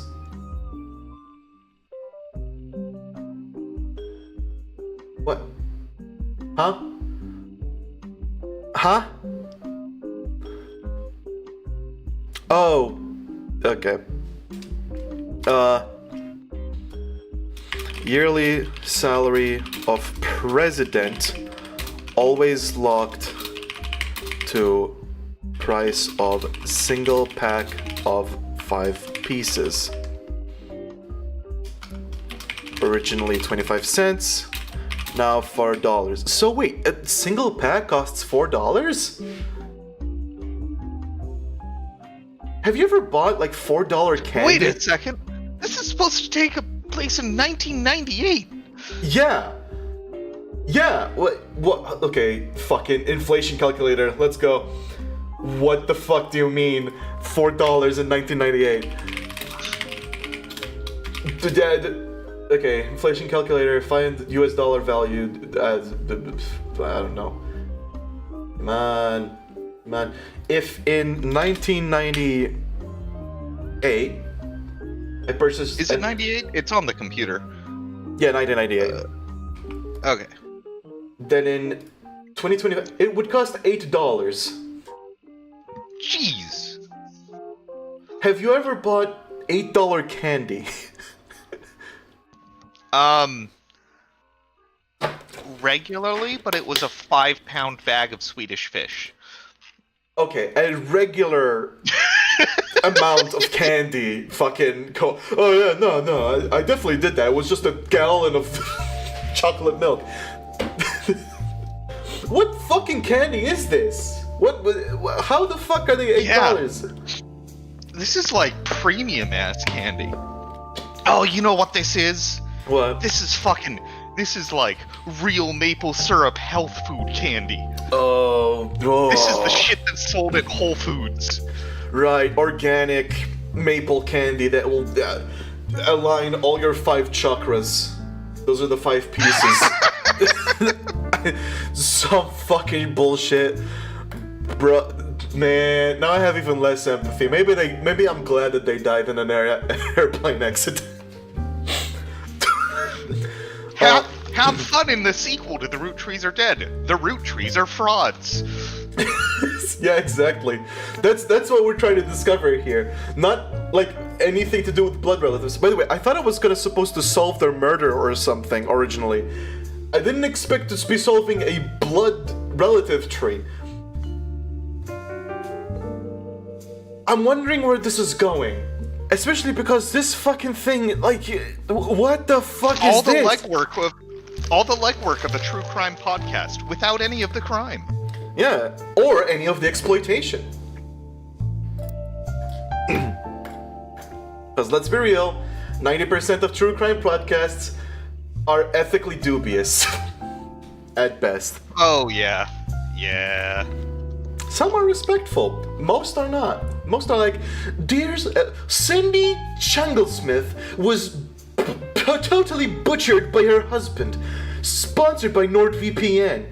Do you want to be murdered by your husband? No. This is why you should get NordVPN. That's probably how that shit goes. I swear to God, you could probably find someone who says that. Or something to that effect. Anyways. Yeah, combined with the Clansett Trust, however, it makes a bit more sense. Yeah, because everyone's getting like 25% of the profits, so... Elias wanted to ensure that only his direct relatives could afford to be president. And he knew that because their passive income was tied to the profits of the company, they would have a vested interest in keeping the company as profitable and successful as possible. Whether or not this was a smart or successful decision is widely debated both online and in person by economics enthusiasts of all levels of expertise. Here's the thing. For his goals, very smart, successful, because it literally does ensure that only blood relatives will be here, or rich people, who just don't care about having a good salary, which is none of them. So only family members. Because only family members would benefit from managing this company and doing it well. The problem is, you are filtering only your family members.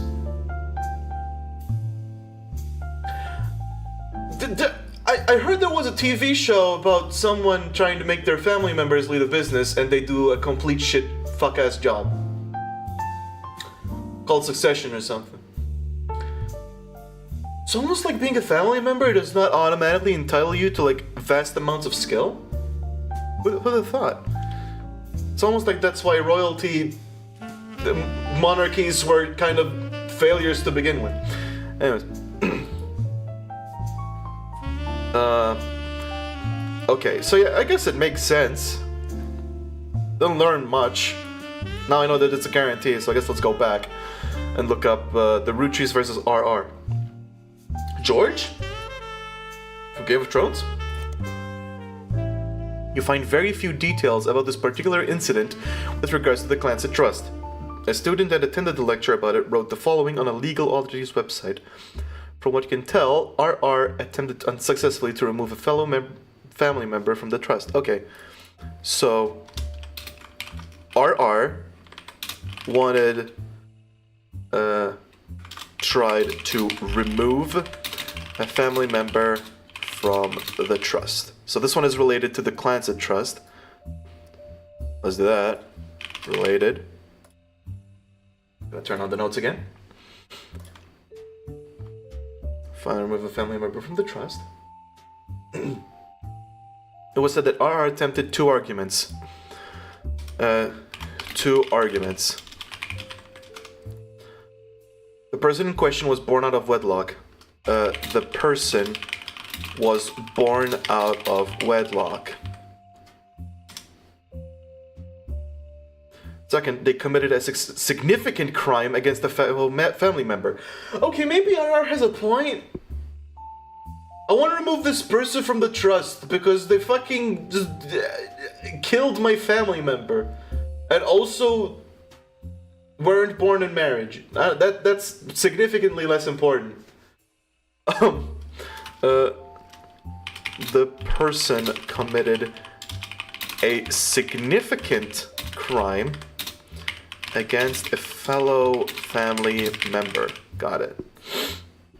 Still, due to the ironclad wording of the Clansett Trust, it was impossible to remove any direct descendant of Elias Roottrees without completely dissolving the trust.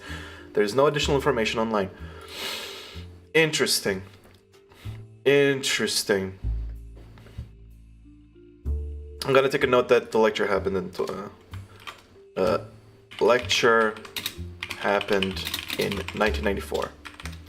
See relations. Boom. Okay. So RR. So one of the Roottrees, and probably name starts with an R. I feel like this is a dead end. And if I look RR, that's not gonna, yeah. That's not gonna get me anywhere. So I feel like this is the dead end. But it is interesting. Basically, anything that looks interesting and feels like there's missing information, I'm gonna be marking it with yellow or something. So for example, this one's yellow. The 5-piece guarantee, who gives a shit? Clients Trust, I feel like we got a good thing. Roottrees Candy Company is always gonna be a thingy. Root Brand is also... green means you're a blood relative. Red means you're not. You're just kind of tangentially related, and then we've got all this other shit. There we go. Okay. So, going back to here. Carl Roottree. Did I not put his face in? I did not. Nice. I did it. These 3 entries are correct and have been locked. Fuck yeah. You've also locked the following optional entry. White Brenda. White Brenda. Ugh. White Brenda and Dark Brenda had a fight to see who'll win. What is this? Oh, because I can add more portraits. Okay. So, cool. Gwyn Roottrie. Gwyn. Okay. You find some information on the website about old films that are not yet available on VHS. I'm gonna, first of all, create a thing for Gwyn.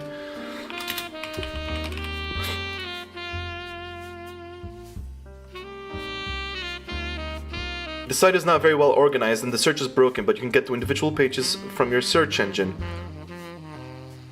Oh, hold up.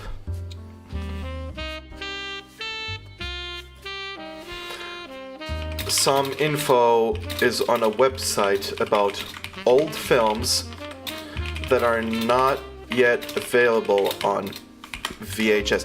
Does this relate to what's his face? Fucking Thomas Sheridan? Because he was in movies. Maybe I should look at the movies he was in.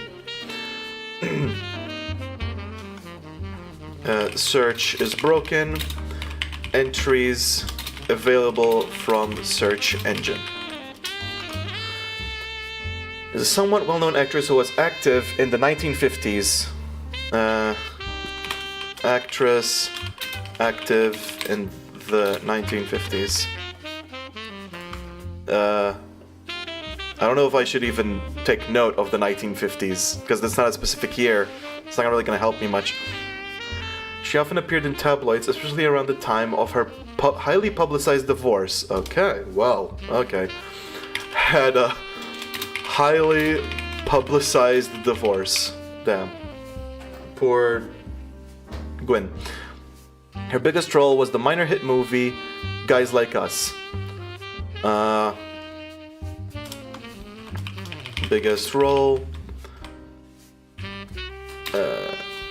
in movie Guys Like Us. She left Hollywood after the flop of Christmas Mission. So, left Hollywood after failure Christmas Mission. There's a widely circulated picture of Gwyn from behind the scenes on one of her movies, which you've added to evidence. Got it. Gwyn was the granddaughter of Elias Roottree, the founder of Roottree Candy. Oh. The granddaughter of Elias. So, we got a link. Daughter. And she's green. So there we go. She shouldn't have been named Roottree, but her father took her mother's famous name, which was quite rare in those days. She shouldn't have been named Roottree, but her father took her mother's... Wait, hold up. What the fuck? So the mother is the Roottree.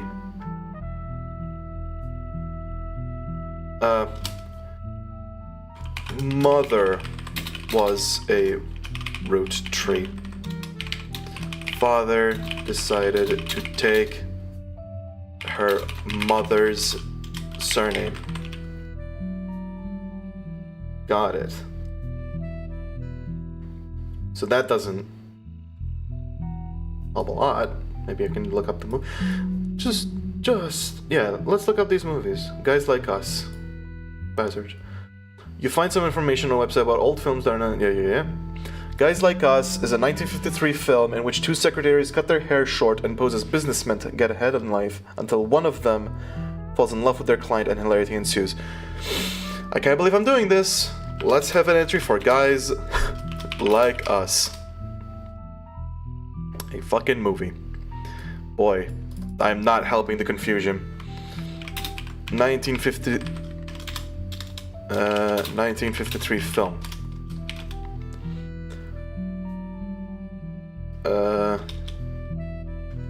Starring.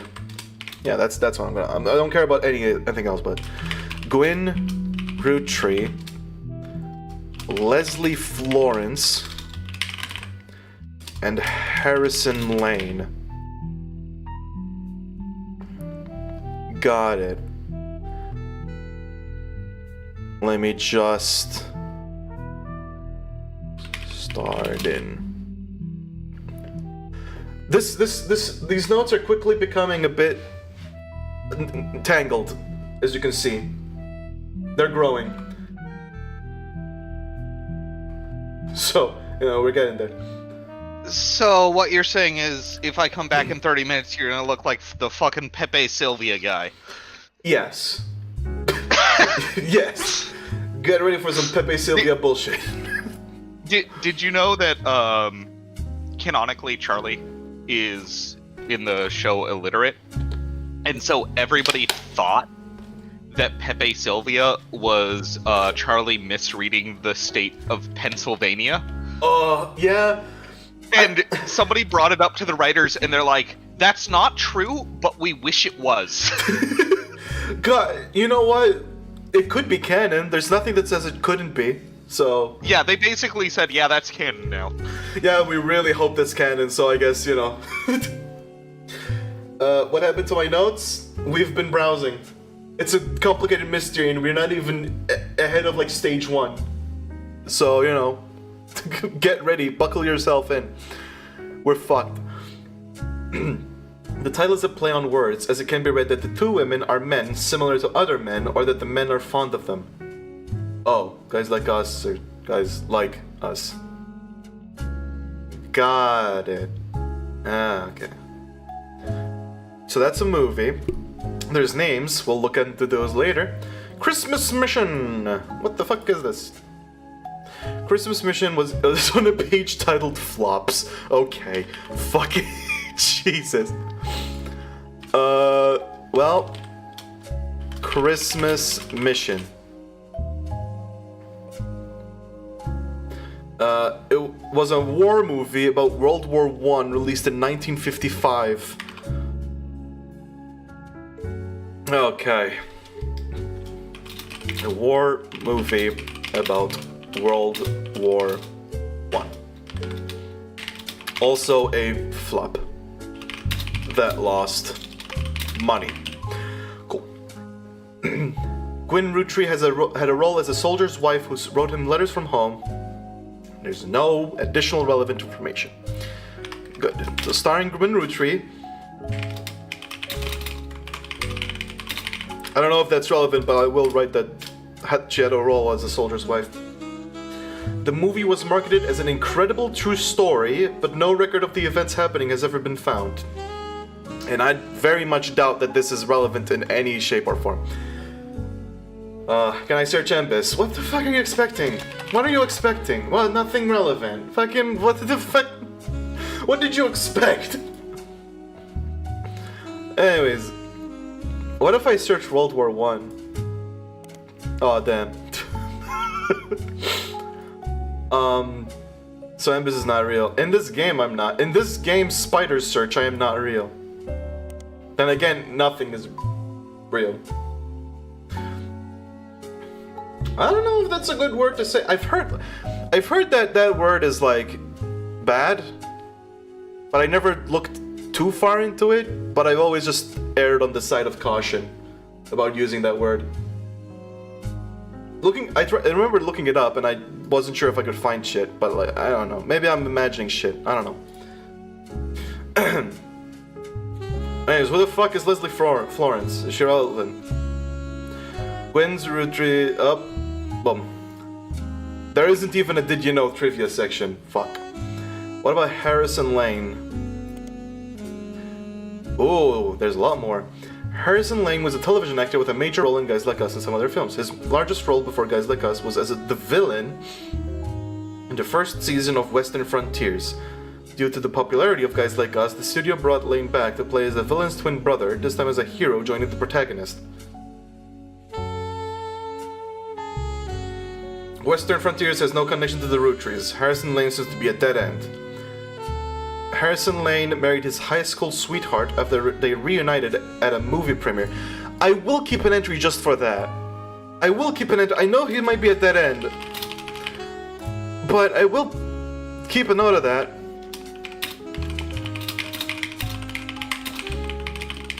After they reunited at a movie premiere. And this one I'll label as, this music will always make me chuckle. There we go. I'll just, you know what, I'll make a group for dead ends. I will make a group for dead ends, because those shits will not link anywhere, because they're dead. I'll just put this in here. There you go. I know none of you can see it, but I'm making it like a journey where you get to see the instances. The different evolutions of the clusterfuck note tree. Friday night. I would play Friday night, but mysteries.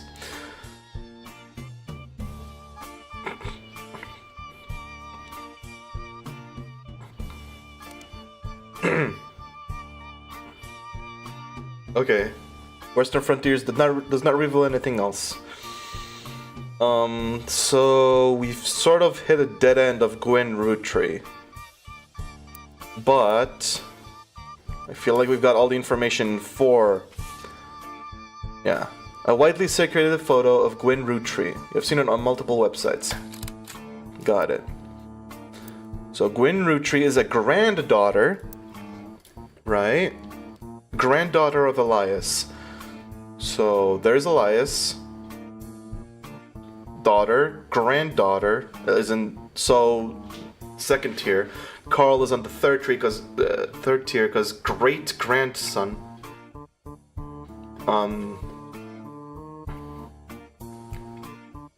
But we're kind of locked in.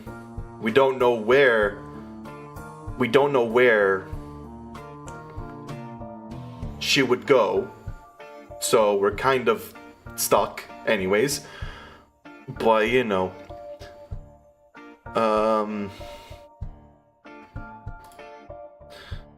Yeah, we basically found all the information about her. We just need to find the correct place to put her in. Who the hell was she related to? Who the fuck, like, how the fuck am I gonna find this? Alright. Let's just go to the more notable names list. Red Roottrees. Red Roottrees? What the fuck? Why is that one in quotations? Red. Aloysius Herring Roottrees, aka Red, was an appointed judge. Fuck, okay. Didn't expect a judge in here. Aloysius Herring Red. Uh-huh. This fucker was an appointed judge and politician who earned his nickname ironically because he was the ambassador to Ireland for only about 6 days. What does that have to do with Red? I don't know. Ambassador to Ireland, Jesus, for only 6 days. How was he ambassador only for 6 days? What the hell went wrong there? Also, I must say, I still don't know what the nickname has anything to do with anything. He served what some people contend is the shortest term in history. A few days after he was... Wait a sec. A few days after he was appointed, he was heard disparaging his position and the Irish people. Okay. This was known as the Minor Troubles. Oh, for fuck's sake. Shut up. Shut up. Sorry. Fuck off. Sorry. You know what you did. Go to timeout.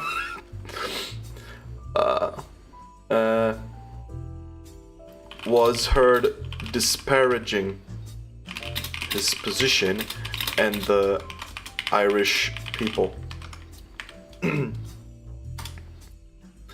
Then tried running for Senate. He claimed to be related to the Roottrees Candy Company. Claimed to be related to the RCC. The last name is merely a coincidence, so he's got nothing to do with the Roottrees. Or he does, and he's ostracized, apparently. Last name was merely a coincidence. That's interesting. So I'm gonna put him at red. And because he's not married to anyone, he's just kind of, for some reason, here, I guess. So, yeah, look, if he was just disparaging his position, then what the fuck? I mean, everyone shits on their job sometimes. The Irish people, that's like, if you're an ambassador to a country, maybe you shouldn't shit on the people in that country? Yeah, generally a good idea. Yeah. Unless you're American, I guess, because that's how diplomacy works over there, I heard. Oh, do not get me started. It's a trash fire right No, now. I know. I've been seeing it, and oh boy, let's not get started. The one saving grace is that Elon hasn't been able to edit the code for the treasury because nobody that works for him knows COBOL. Oh my god. Oh, he will. I don't think he will ever meet a person who is willing to work for him and also knows COBOL. I know, right? That's never happened. So he's locked out of the treasury forever, thank fuck. I mean, he might just try to get an AI to code it and accidentally format the treasury. I don't know what the fuck.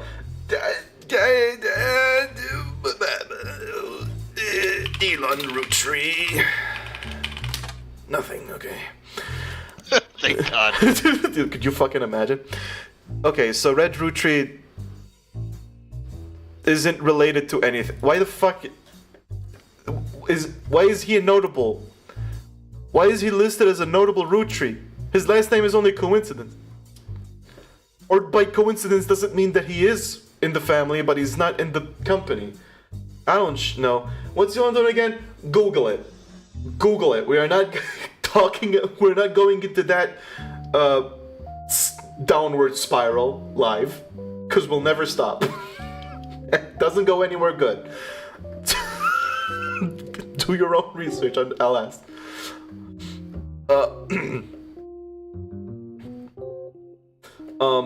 Okay, so Red Roottrees, I don't know what the fuck to do with Red Roottrees. Like, okay. Red Roottrees.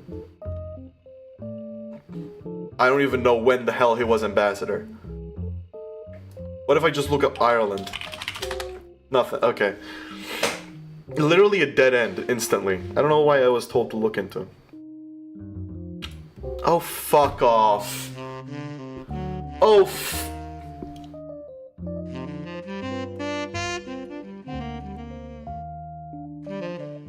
okay, now I know why he's called Red. Red herring.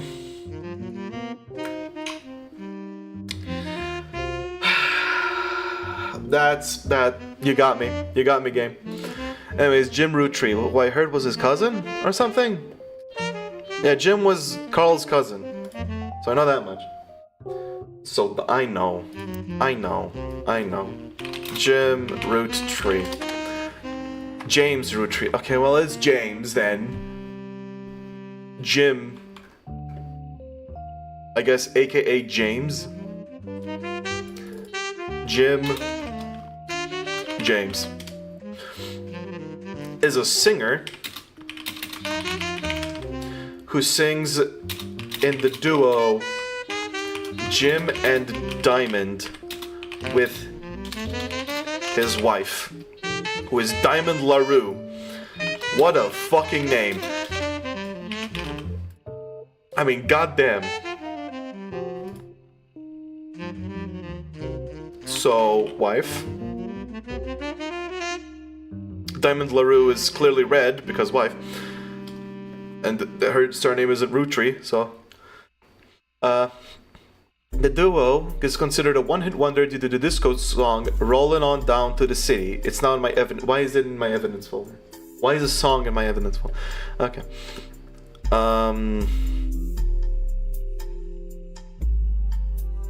Jim and Diamond. Let's just keep track of Jim and Diamond since apparently their shit is becoming evidence. And let's do part of. Got it.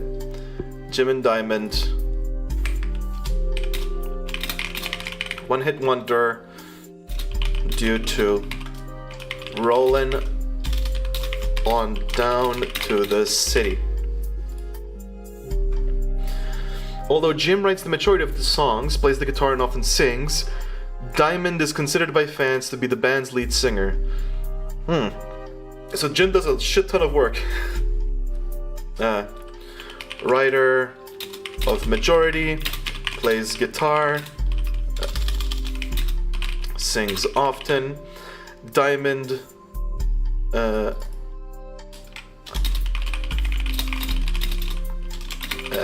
is considered by the fans as lead singer. The band never had another hit, but has its fans, who refer to themselves as Diamond's Dazzlers. Okay, what a name to call yourself. Diamond Dazzlers is the name of the fans, I guess. That's something to look up, I presume. The rest of their music is more folksy and acoustic than the one song they were known for. Jim and Diamond have continued to release music through the 80s and early 90s. Other albums you find mentioned are Cherry Tree and Sounds of Laughter. So other albums released music through 80s and early 90s. Had other albums. Cherry Tree and Sound of Laughter. Okay.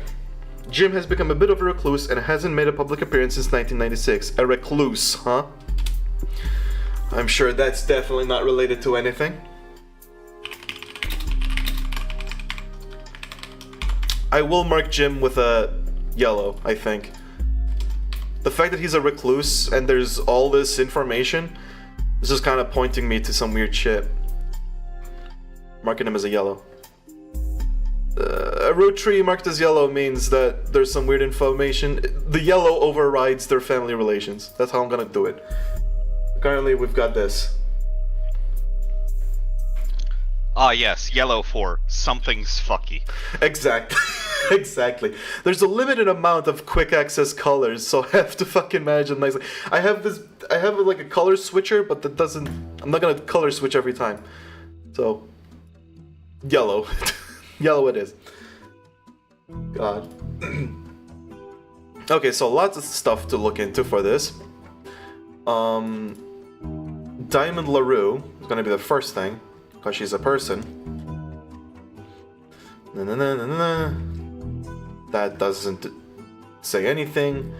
What about Jim and Diamond? It's probably gonna be the same thing, but let's see. Okay. Diamonds Dazzlers. That might be another thing. There we go. Got it. Diamonds Dazzlers. Boom. Creating a new entry. Official fan club. Oh, so it is a fan club. Official fan club. I love how it's official too. You find a forum post called Cool Things You Got in the Mail on a random forum about video games. One reply mentions that Jim and Diamond still send out a Christmas card every year to Diamond's Dazzlers. It's accompanied by some pictures as well as some history about the fan club. Oh. Jim and Diamond still send out a Christmas card every year to them. Accompanied by some pictures. Oh, no, that's the post.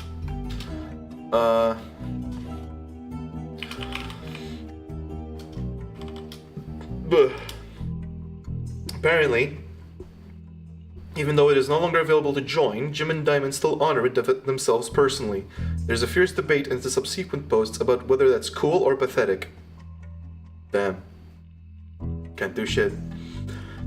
Among the pictures of Christmas cards from over the years, only one is relevant. The card from 1996 included pictures of Jim and Diamond's young son, Wolf, as well as a note about his daughter's band, the Floozies. Wait a fucking moment. Okay. So, they had a son called Wolf. That's a root tree, probably. Uh-huh. Bruh. I'm gonna only link him to the root tree. I could link him to both, but then it's kind of redundant.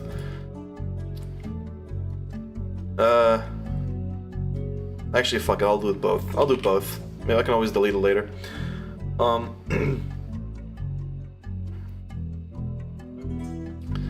Uh-huh. So Wolf, who's a legit root tree, presumably.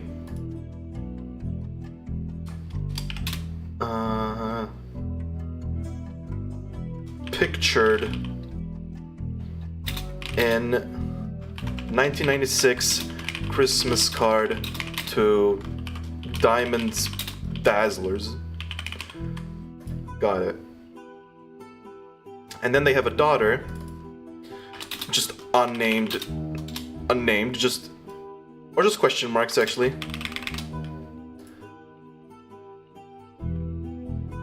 And she's in a band called the Floozies, and that's the daughter.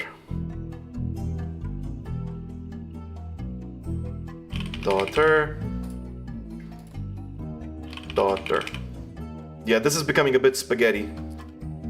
But just to show what the fuck is happening. Yeah, it's a bit of a spaghetti right there. Son, daughter, part of son, part of daughter, wife. Yep. You're committing like 4 Christian heresies right now. The father is part of the son, is part of the daughter. Look, it's a fucking tangle. The root trees were fucked up. I don't know what the hell this is. This is the root tree trinity.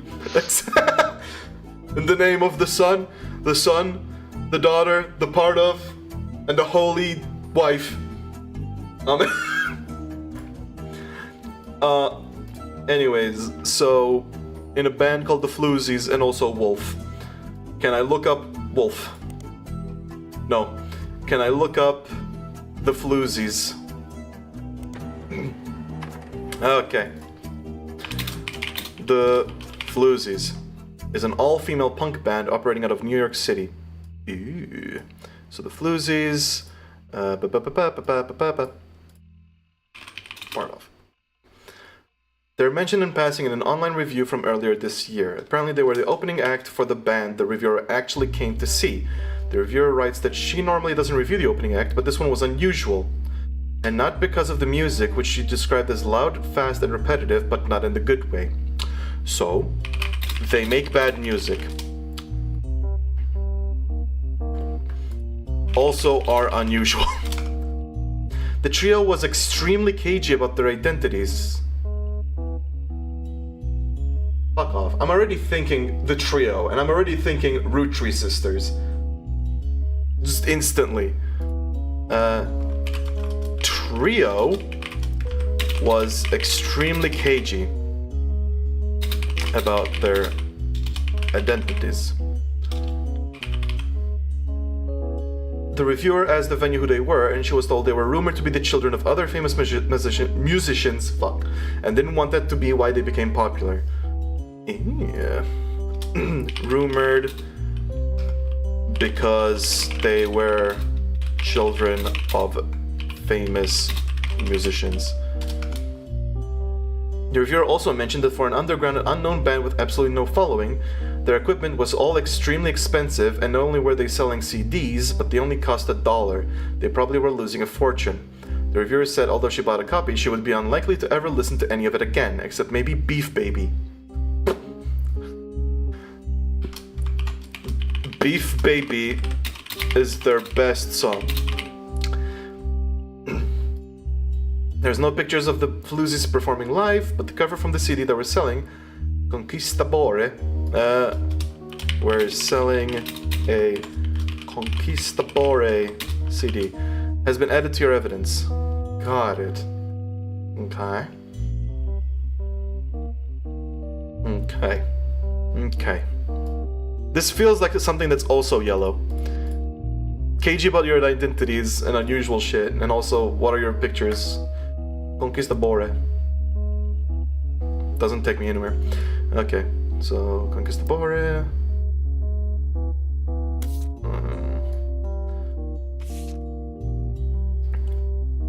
Oh, there you go. That's Jim. And that's Diamond. Goddamn, look at them. Look at his album. Fuck.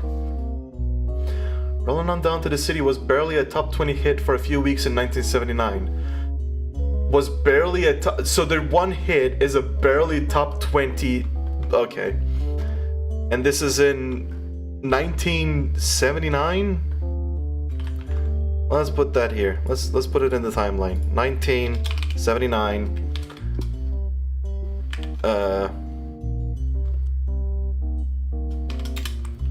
Rollin' On Down to the City, released by Jim and Diamond,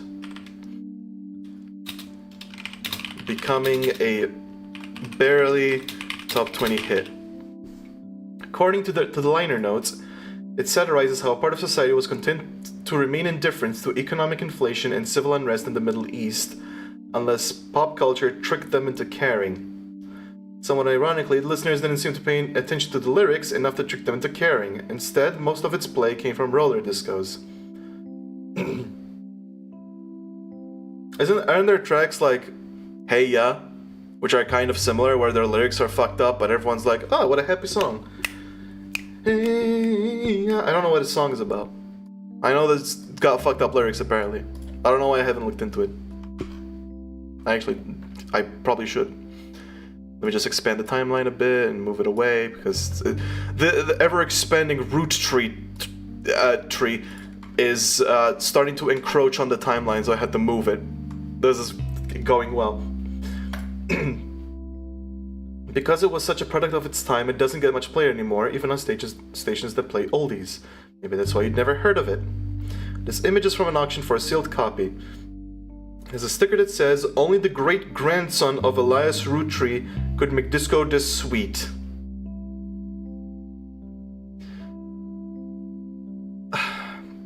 It is credited to Peter Janowitz from MMM. Peter Janowitz? Music and lyrics by Jim Roottrie, vocals by Jim Roottrie and Diamond LaRue. Jim Roottrie is on the notable Roottries, yep. The lyrics of this song contain no clues. We're rolling on down to the city. Saturday night and you're quite a sight. The world may be burning, but I'm feeling right. Making ends meet to pay rent and eat. We can't afford gas, so we skate in the street. The guys all rush to say that I'm pretty, ladies blush and find me so witty, they're out of luck tonight, what a pity, we're rolling, rolling, rolling on down to the city. On wheels we glide, with you by my side, inflation is rising but so is our pride, pick our own fate, make love not hate, they fight overseas but we'd rather skate. What was happening? What was happening in 1979 in the Middle East? I know about the recent shit, but I don't remember. No. The guys all rush to say that I'm pretty, ladies. Politicians at large are all hopeless. The bangers in charge are all clowns, but parties sell better than protests. So sign up while we boogie down, down, down, down. Damn. The guys You all. can actually listen to the song on the left. Oh. We're rolling, rolling, rolling on down to the city.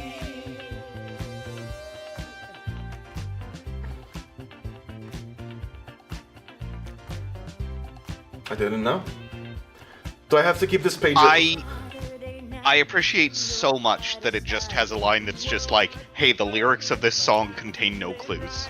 Yeah. Like, this song is irrelevant, but here it is if you want it. Yeah, yeah.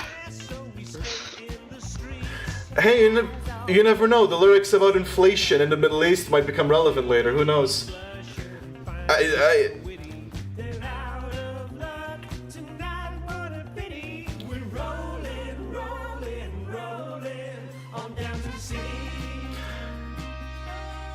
I can see why it's a barely top 20 hit. Yeah. It's like, I could see people listening to this on the radio. Yeah, like this. If this popped up in the radio, I could see people not turn it off, yeah. Or like if you walked into a disco or whatever the fuck, if you heard this, like, eh.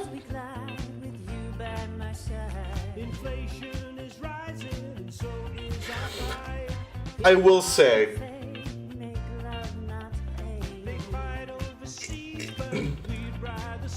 it's, I don't know how people ignored these lyrics because they're so fucking blunt. Like, it's a disco song and you can hear him say, inflation is rising, they fight overseas, like, sorry, what? That's gonna make me, like, double back. I can't really ignore the lyrics in this one. In Hey Ya, I can. It was like,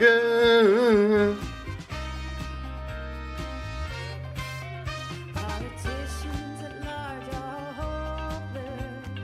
The bankers in charge are all clowns. they're not really, they're not really hiding the reference at all. They're being extremely blunt here.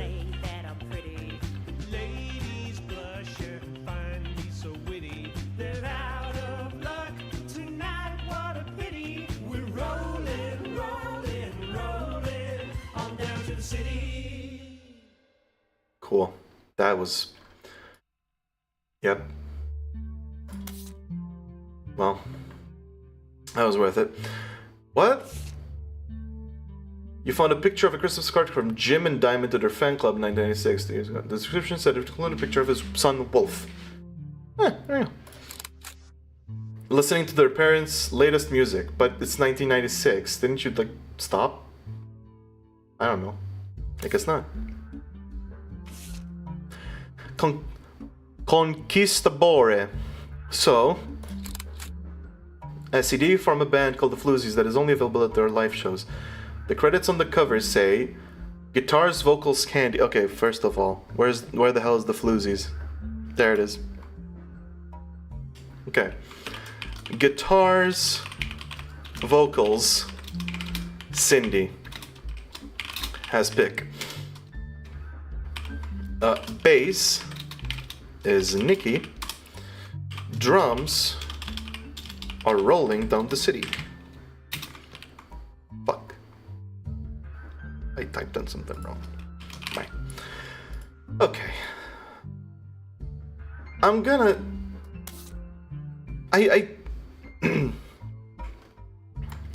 like, okay, I know Jim's a cousin. But, like, he has a billion cousins. Yeah, that's not really a clue you can act on. I guess there's only one cousin that is notable. Oh, actually. So maybe that's it. Worth a shot. Jim. Wait. James. Yes. Was a singer? Wait. What the fuck? What the hell was it? What the fuck was it? James Roottrees is a singer who sings in the duo. It might be musician. It might be, yeah. Because singer is in there. Yeah. Musician. There we go. Boom. And that's James. Yeah, Diamond. LaRue.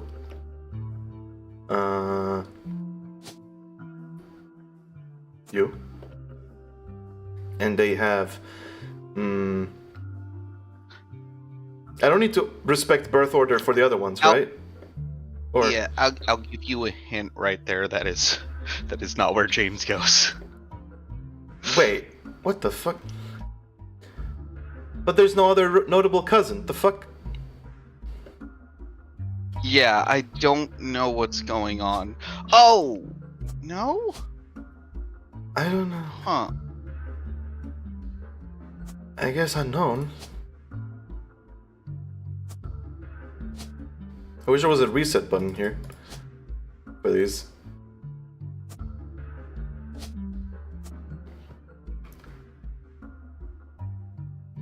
Like, cousin is brother, but from another parent. It's on the same tier. Yes. Didn't it say older cousin? No, did it? Wait.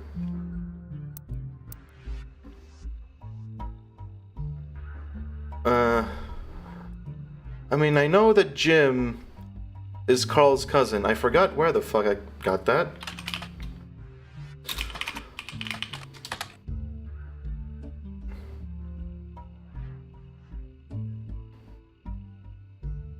Yeah, I don't know where I got that.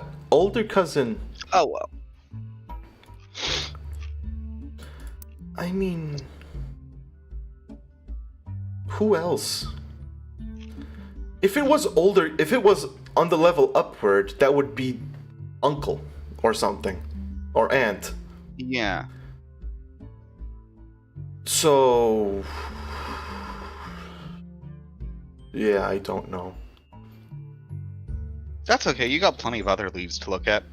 You might find information that helps. Was the hint because you've already placed Carl somewhere, or Because I made that exact mistake and it took me like 30 minutes to figure out I was wrong. Oh, what the fuck? Okay, yeah. I guess dead end over there. For now. So I guess Jim's remains yellow. Hints. I kind of don't want to go for hints. I don't even want to click the duck. I want to click the duck because it's a duck, but I don't want to click the duck because I don't want a hint. I just like duck. Okay, well, I mean, Gwyn Roottree is also a dead end because I don't know where the fuck she's placed. Lauren Roottree. Okay. So we got Lauren Roottree.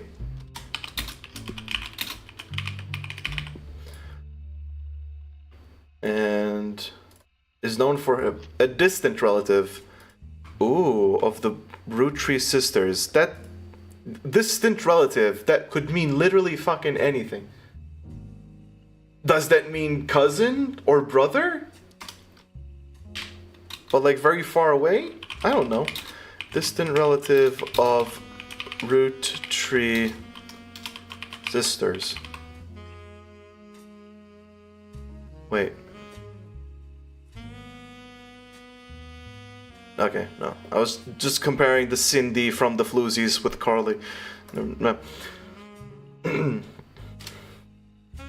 Wrote a book called A Life Between Wars.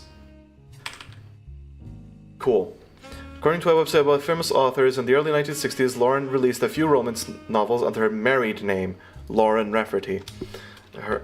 Her married name is Lauren Rafferty. It's a little fanfare.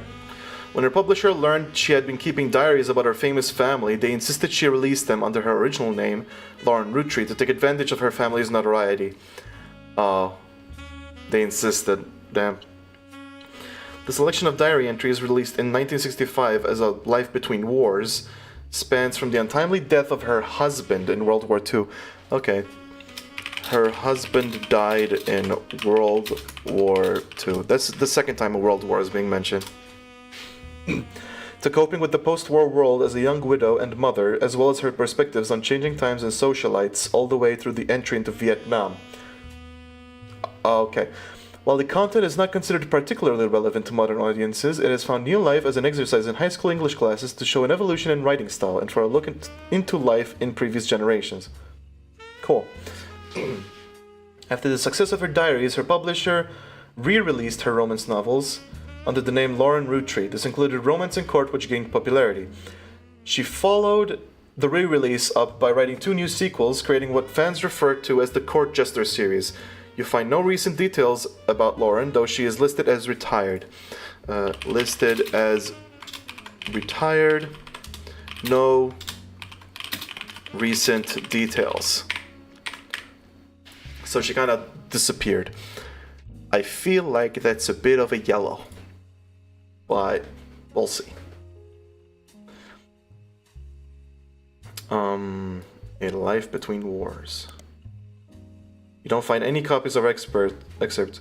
You do find that because the diary has been reprinted recently for schools, it is available in a lot of diaries.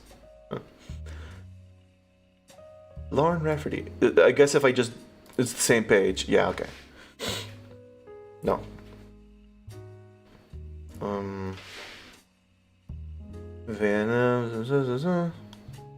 Court Jester series. Let's say this. Romance in Court is a book by Lauren Roottrees. It is the first and most famous of a series of 3 books, often called the Court Jester series. All 3 books in the series are about different romances but told via the same narrator. You can probably surmise the narrator's profession.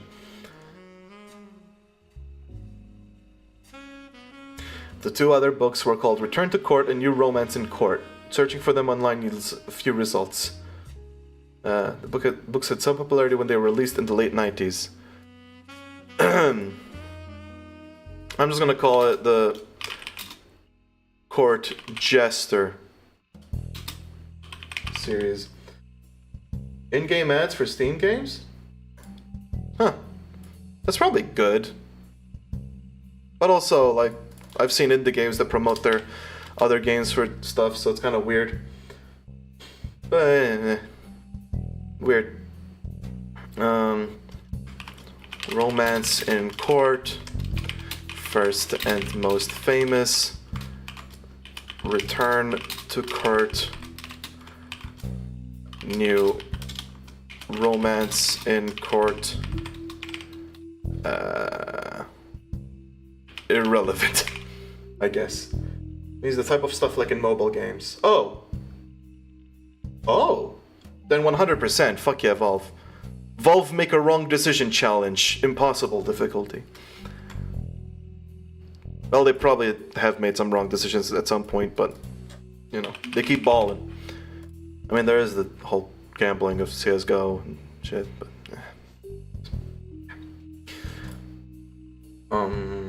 Okay. That's also a dead end.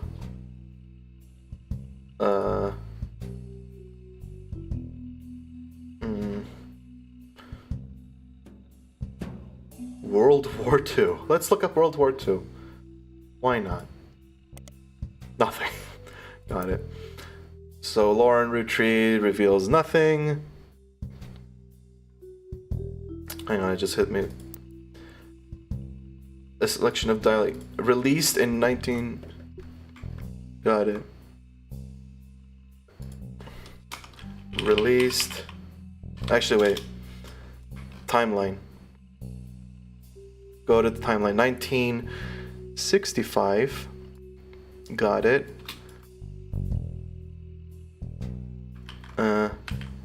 19 65. Here we have A Life Between Wars, released by Lauren Roottree. Got it. Yeah, we're quickly hitting nothing. Very quickly. Now, Miracle Jr. What the fuck? Miracle Jr. doesn't go by his full name in promotional materials. Instead, he has shortened it to Miracle Jr. Alright. Let's see Miracle Jr. What is Miracle Jr. about? Is a televangelist. Oh, gross. Who is part of the Miracle Network. He used to have a show that aired on local access across many stations in the northeastern. First of all, let's cover that he's a gross televangelist. Part of Miracle Network. According to a website called Clergy Watch, he was exposed and subsequently charged with conspiracy to defraud the public in 1979, where he claimed to heal someone in a wheelchair. A news expose revealed that it was his wife Edith's sister in a disguise. The author also mentions that Edith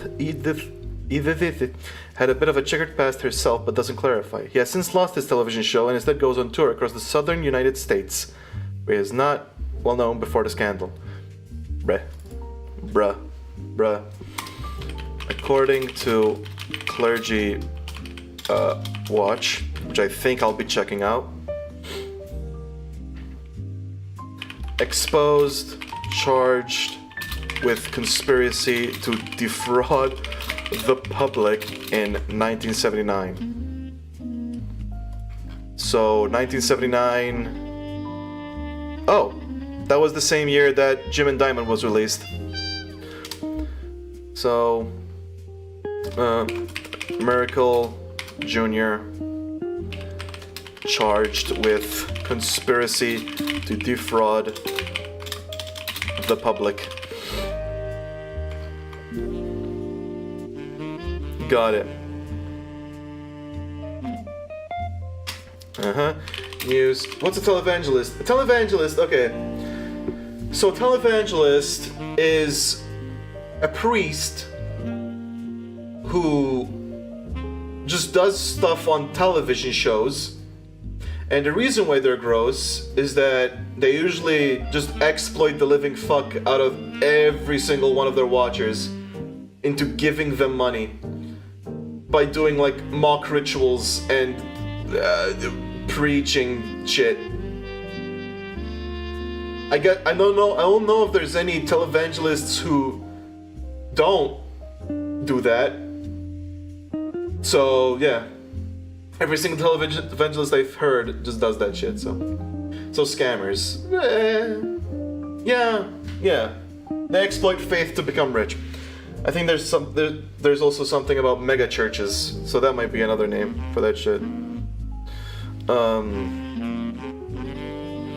So yeah, news expose revealed claimed to heal someone in wheelchair was actually his wife Edith's sister in a disguise. Okay, so his wife Edith. I don't know why he's Miracle Jr. But yeah. So Edith.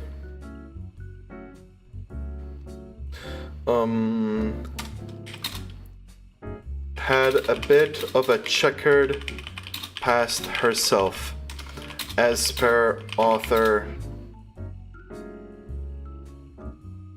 Wait, was the author of Clergy Watch or the news expose? Of Clergy Watch or the news expose. Not clarified. Okay, so these two, I don't know jack diddly fuck about them. lost his TV show, goes on tour in South US. Okay, so both of these are basically yellow, because I don't know what the fuck they have anything to do with Roottree. And we're kinda just fucked. Miracle Network. Let's see. What is the Miracle Network? You find a website for the Miracle Network, a production company run by the Miracle Roottrees Estate. It's quite bare bones, but has the following blurb. Okay, so this one's relevant. Miracle Network. Miracle Jr. is a part of it.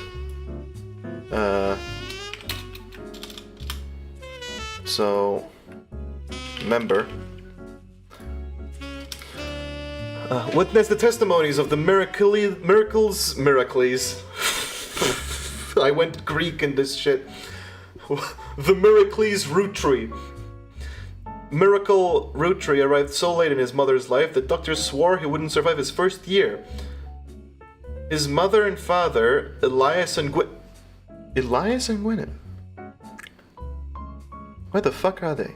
Where the hell did I put them? They're down there. Okay, I'm moving them down. I did not know that they were related to them. Yo. Okay, so definitely a Roottree. So you're green.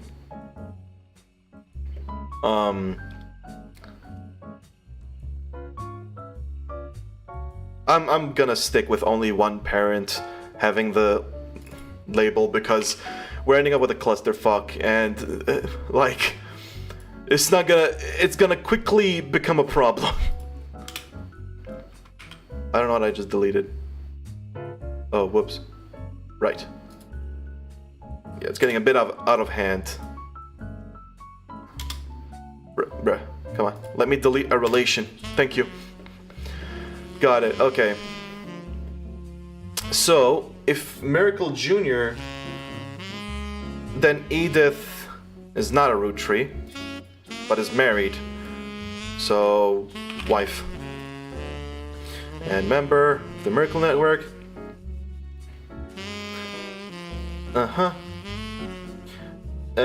His mother and father, his mother and father, Elias and Gwyneth, named him Miracle because they thought him impossible. He was younger than his brothers and sisters by over 14 years. So probably the youngest. Younger than his brothers and sisters by over 14 years. Damn. With a birth that late, the final child of his generation was nearly torn apart by countless health problems. But still, with the power of God on his side, he persevered. He triumphed over these complications and even regained his sight to spread the healing word of the Almighty. Wait. Shit. No, this isn't Miracle Jr., this is Miracle. Just Miracle. Whoops. Hold up. Miracle Jr. is still a Roottree, but Miracle is the original, essentially. Okay, so son. There we go. We just move some shit around.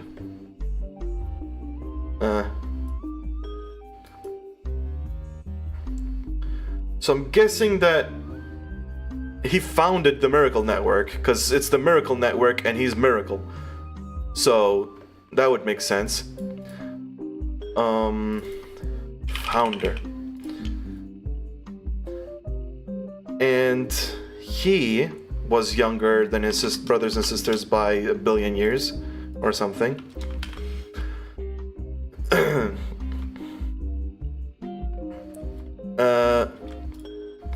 Suffered countless health problems, yet persevered and regained sight.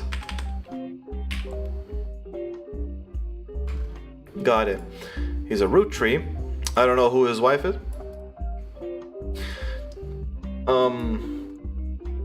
23 years later. Okay. Miracle Roottree Jr. arrived and became the famous family's second vessel for the higher power. So, You're the son.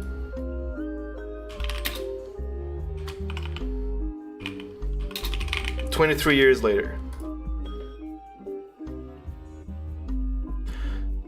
At 18, he unburdened himself from the Rootree name and took his father's testimony to a whole new level. Do note that at 18, the Rootrees gain access to their account full of profits. So,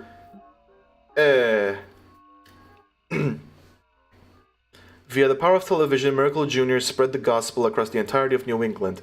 He has since left the life of glamour and glitz behind to reach those places that need it most. The power of the Lord coming to a town near you. Below the blurb is a flyer about the tour, which is in your evidence." Bruh. Okay, so Miracle Jr. is... like... on the same level as... No, wait. Kind of? What the fuck does...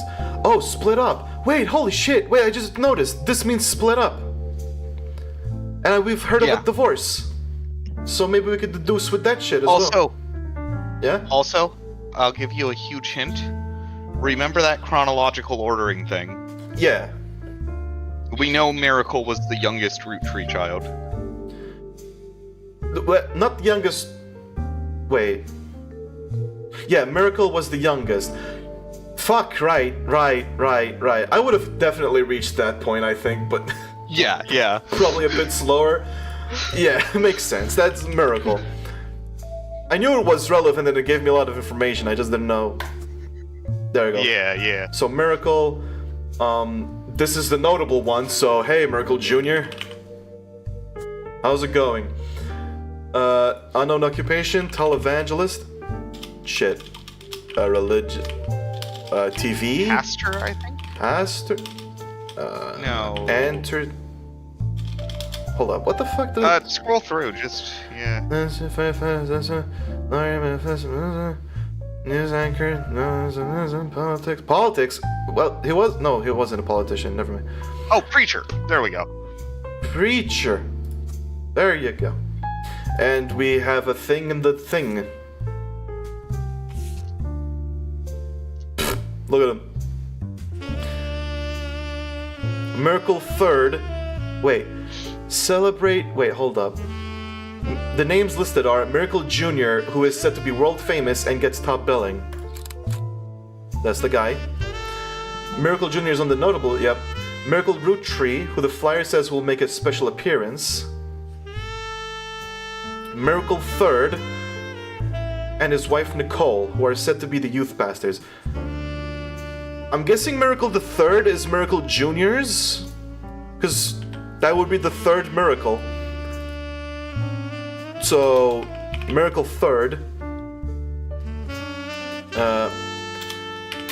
has wife... no, wait, not has wife. Has bro. Okay, Miracle Third.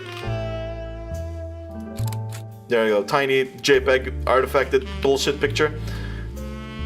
And his wife Nicole, who are said to be youth pastors. Oh boy, youth pastors, oh boy. Wife. Okay, so youth is... Bruh.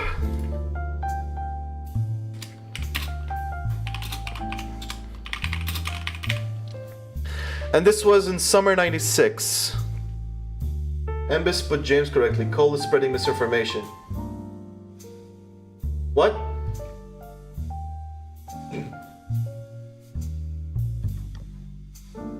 So wait, what?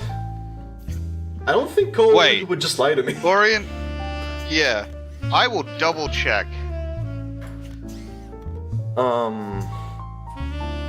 But at least we know Miracle the Third, and we also know some pictures. So this one, yep, definitely that guy. Rootree Miracle would be, I don't know, we don't have the picture. And Miracle The third? Miracle. Third. Youth. Preacher? Just preacher again? I don't know if youth pastor and preacher are the same. Oh, no. Borean's right. I was wrong.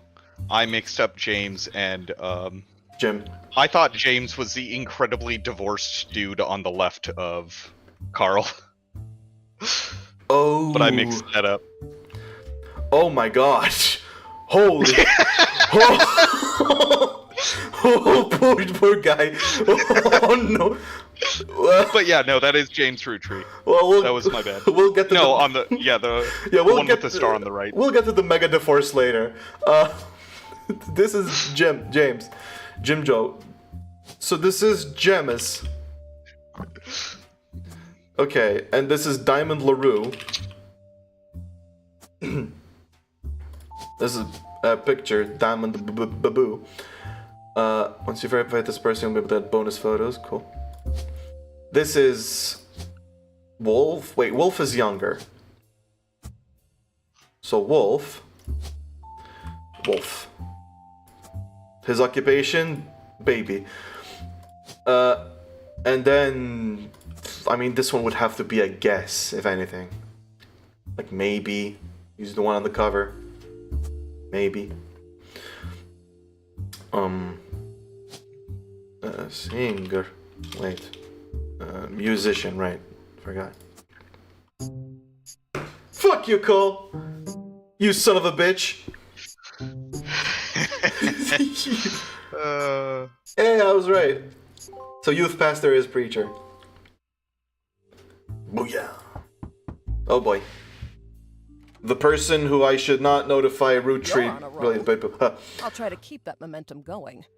Carl's office was a mess, thanks to some burst pipes. I mean, whoever this is has access to Cole's office. So my theory remains. My theory of wherever the fuck. Brenda. Right. My theory of Brenda being this person. Even though Brenda died. I don't care. I'm still saying it. But I unearthed a photo from a 1970s Roottrees reunion. I also found some important-looking papers. Oh, that's helpful. You've traced 9 blood relatives so far. I'll have more to share after you find 9 more. Why are you waiting until I find 9 more? Huh? Why are you doing that? Who's making you do this? What is this weird shenaniganery you're doing? Well, baby, we got more evidence. Let's check our evidence. Oh boy, that's a lot of shit. What's this? Because I know this happened earlier, but... Your client returns. Oh, we're keeping track of that stuff. I mean, they're making me investigate. They don't want the Roottrees to know. They have all this information, so something tells me they're an internal agent of the Roottrees just trying to get me to uncover shit. I don't know. Anyways. The broad walked into my office with legs a mile long and an attitude to match. God, the mile-long legs. Can you imagine? A broad walked into my room, mile-long legs. She broke my ceiling. God damn it. Rain was pouring on my face. I couldn't smoke anymore. Film noir is a lost art. Yeah, I miss film. We should have more film noirs. Have you seen The Mystery of Who Shit My Pants? No. Okay, hold up. Wait, how do I... Oh, I need to show you this. I need to show... I wish there was an easy way to mute. Actually, I guess I can mute music.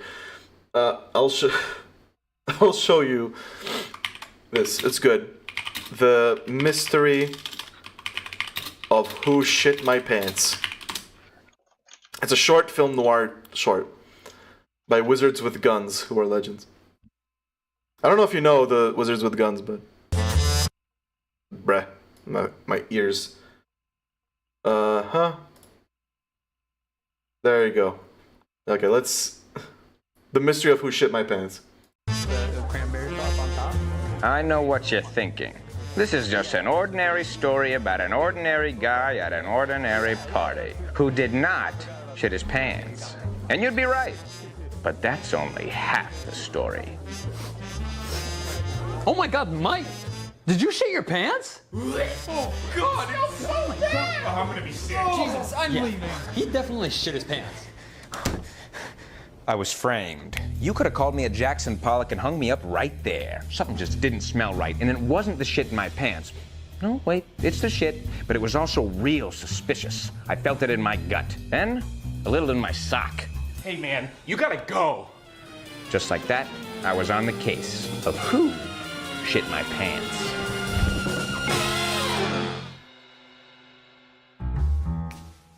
It just didn't make sense. My diet is cheesier than a late-night comic. I had to move fast, but not too fast, on account of the shit. I had cues about my bee that needed A's, and I knew just the guy to see. Mike? Are you okay, man? Last night you're... Oh my God! Is there still shit in your pants? Funny you say that. Don't come in. I never said there was shit in my pants. It's extremely obvious. What's obvious to me is you're hiding something, Scotty. My name is Frank. I'm not a gambling man, Scotty, but I know you can't shoot craps and play poker at the same time. Yet somehow, when I rolled the dice, my pants were a full house, and it'd be a long time before a royal flush. Question is, who's the dealer? What? Who shit my pants? Wait, what? That's what this is about? You think someone other than you did that? Oh boy. And I think The you do, fucking too. stain. You're wrong, and you smell. Here, Amazing. maybe this will jog your memory. Get out. This story was as corny as the shit in my pants. The only problem was, I hate corn. And there was a bunch of shit in my pants. My mind was ablaze with questions. Good thing, too. It was about time someone lit a match. The case was going cold, and my leads were running dry. Much like the, you know what? I think you get the point.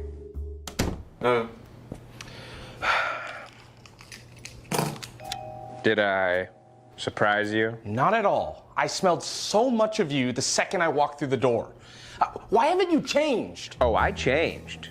My perspective. And your shirt, but not your pants? A good detective never pampers with the crime scene. I'm not gonna laugh at your semi-solid pun while you ruin my chair. Funny you mention semi-solid. Hello, 911? Because I got semi-solid evidence that you were the one who Yeah, shit. there's a grown man in my house with poop in his pants. No, I If didn't want only him in. my ass could talk. I bet it'd pick your little donut hole out of a lineup so fast you'd think it was Black Friday at Krispy Kreme. Hold on. How would you arrange that lineup? This is crazy. You can't keep deflecting. I know it's embarrassing. He was trying to shake me down. Almost enough to stick the dookie down my leg. Almost. Are you gonna go to work? Oh my God. What's the matter, Scotty? Afraid to die? Yes, but also there's shit on your gun. Enough games. Just admit it.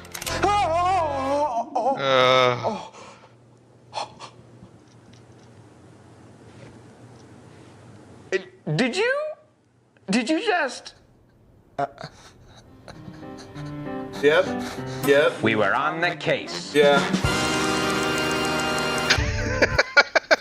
That's amazing. Yeah.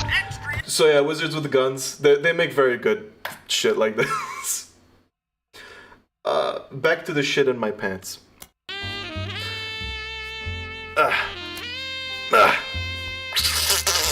Okay. Fucking, let's see this shit. Vote for Stephanie Jones for city council. Why not? This was buried under a ton of mail, of other mail that Carl left in his inbox. It had a handwritten note attached that seemed personal. It is a flyer about a candidate for local office, Stephanie Jones. On the back is an excerpt from a newspaper article from the Butler County Times about her campaign. Stephanie may have grown up in an unconventional family, to say the least, but in her words, it was still full of love. And now 22 years later, with a baby of her own due around Christmas, her message for voters is simply, love is our future. Thank you. That's very useful. Carl. The handwritten note says, Carl, I know we don't see eye to eye when it comes to the candy company, but if you could talk to your girls about putting out a statement supporting Stephanie, she could use the publicity your daughters bring. Don't let our conflict spread to the next generation. The fucking audacity. I know we don't see eye to eye, but could your daughters help my political campaign? Yeah, that's a lot. That's so... No, I cannot help your fucking campaign. Fuck you. What? But also it's CM. So it's not Stephanie Jones, it's some CM. So CM had a fucking personal note. Wrote a handwritten letter to Carl. Implies conflict between CM and Carl.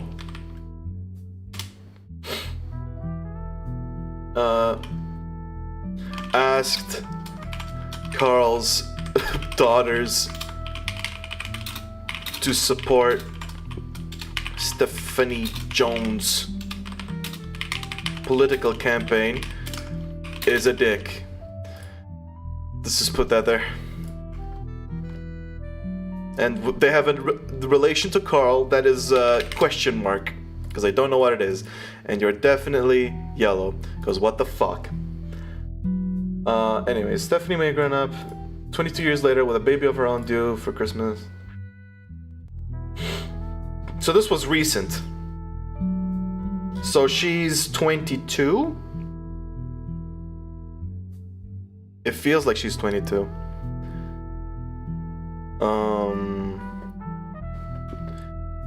Hold up. Let me just create a thing. Stephanie Jones. Why would they mention her age, you know? It could be a red herring. Could be Chekhov's gun. Who knows? And the way they use Stephanie is like... There's definitely a relation there as well. I don't know what it is. Is 22 years old. Also running for city council for Butler County. I will say, the motto of love is our future. Cool. Cool. Now I definitely want to elect you. Who shit my pants? No one. My pants haven't had shit and God knows how many years. In fact, I don't remember. These pants haven't shit on anybody's day. That's how I know I didn't shit in my pants. My pants have been shitless for the past 30 years. So how is it that they now have shit? I was on the case. I went to this random guy I found on LinkedIn. I opened his door, smeared some shit on his face, and he was on the case. Okay. Stephanie Jones. There's a CM involved. You'll learn from an election results page that Stephanie Jones, a candidate for city council, won her campaign on election day about a month ago. You'll find no mention of the Roottrees in any articles about her.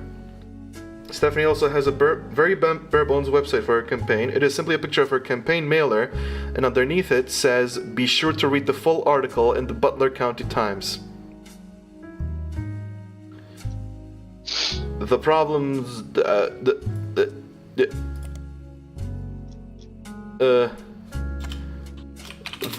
Butler. Yeah, I can't find shit. It doesn't exist. I haven't discovered it yet. Wait, no, I did. Oh, fuck. Wait, oh. I can type names. Oh, shit. The most recent mention of a small report detailing Dixon's results from last month's election. She apparently won her election. You will also find the full version of the newspaper clipping on the back of the campaign mailer. While most of it is unimportant, you do find the following. You're not even 30 years old. Exactly. Makes it even more unlikely for me to have shit in my pants. So Stephanie Jones, born Stephanie Landon. Wait. Born Stephanie Landon. Until her marriage to local business owner Brian Jones. Married Brian Jones. So CM... I thought CM would be like her partner, but no. Unless CM is also an alias, but I don't know. Maybe Brian Jones or something, or someone is. Maybe Brian Jones is a root tree, but is using an alias. I don't know. Has lived in Butler County in her whole life.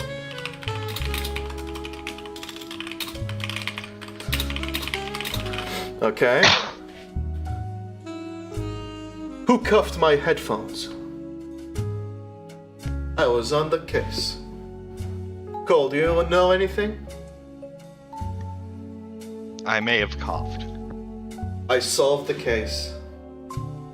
Truly, I was a genius. Stephanie grew up in a home without a father. With my mother and her partner, I essentially had an entirely female influence.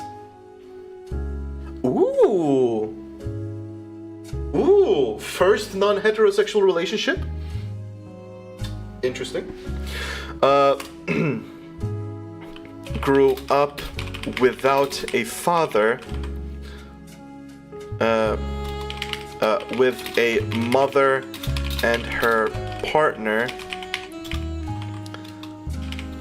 Said she had an entirely female influence. Lesbian mom?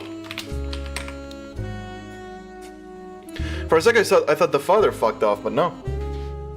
Though she is a distant cousin of the root tree. Wait, hold up. Not bisexual. Because Brian Jones.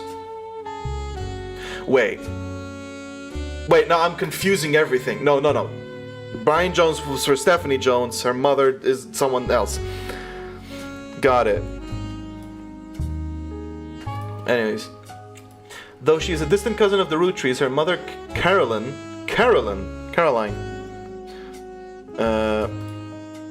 So... Caroline? Which is suspiciously similar to Carl. Caroline, mother. Actually, I should probably just daughter, because that's what I've been doing. I shouldn't confuse relationships like that. Doctor. Distant cousin of the Roottrees. Distant cousin, eh? Distant... Oh wait, her mother is a distant cousin of the Roottrees. So she's definitely a yellow. Wait! CM! Carolyn M. Yeah.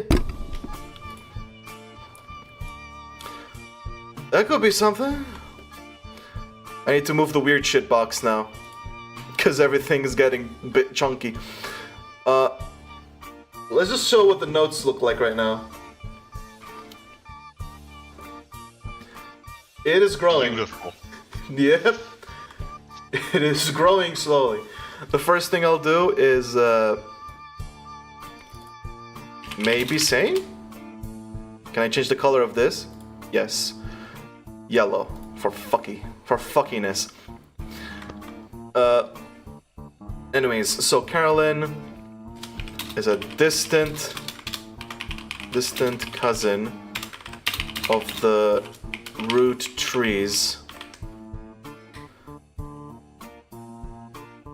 Who has appeared on the front page of the Butler County Times. Oh shit, appeared on front page of Butler County Times. So we should probably look for that.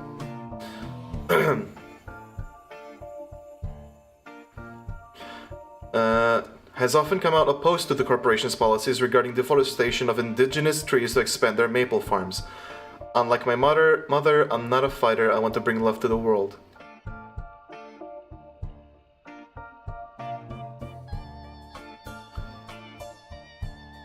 Oh. Oh. Oh. So a local artist opposed RCC's deforestation policies regarding indigenous trees to expand. So she's pretty awesome to bitch. Respect to Caroline. I hope respect on her name. Exactly. I hope she's a blood relative so I can give her all this money. But that's interesting. So Carolyn M. Carolyn M. But what would the M be?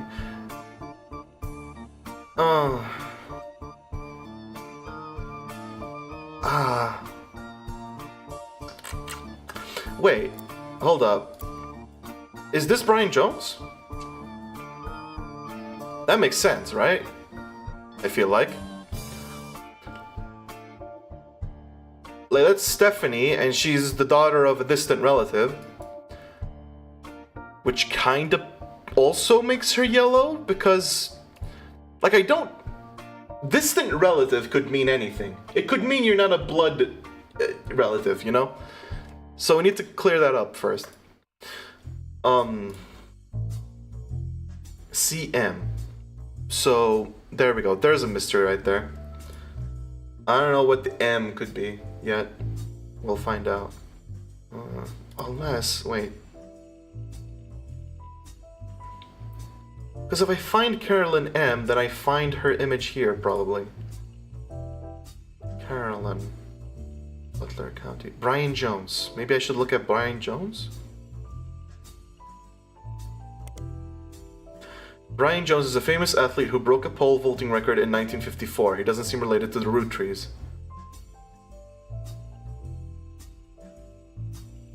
If you're looking for a different Brian Jones, you may need to search a more local resource. Well, there we go. This is Brian Jones. That is a very, like, internet problem, though. Yeah, you need to Like, find the correct internet. Yeah. Going on Google is like, sorry, we don't know what the fuck. To be fair, it's becoming an issue now as well. Well, with Google being downright unusable, I don't know.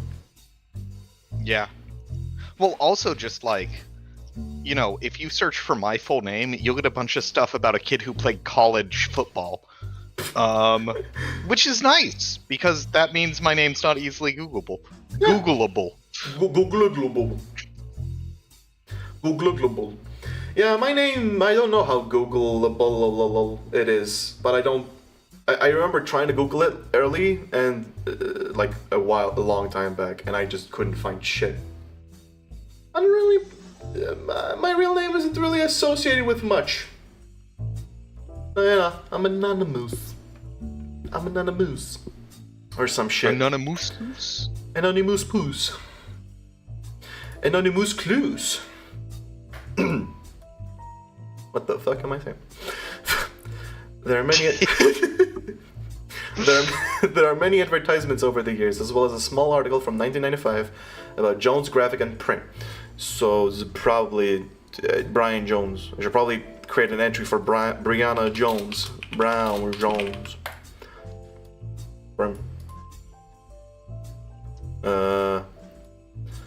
Boom. Wife. He's definitely red because he's not a root tree. I hope.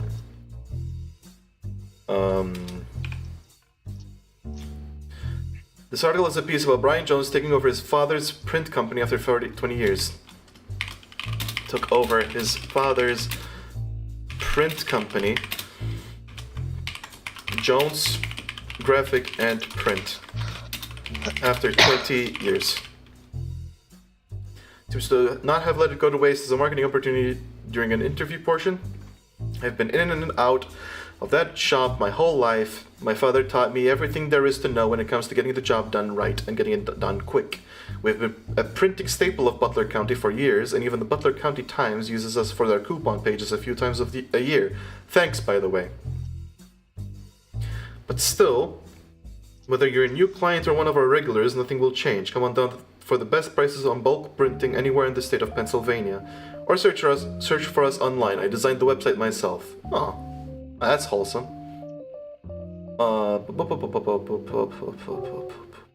Jones Graphic and Print.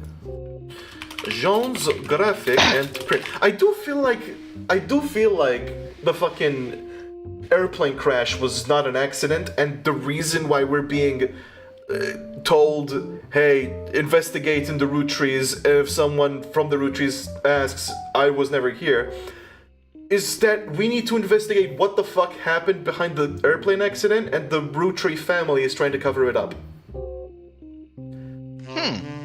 That would be my thought. I haven't beat the game, so I don't know. Good.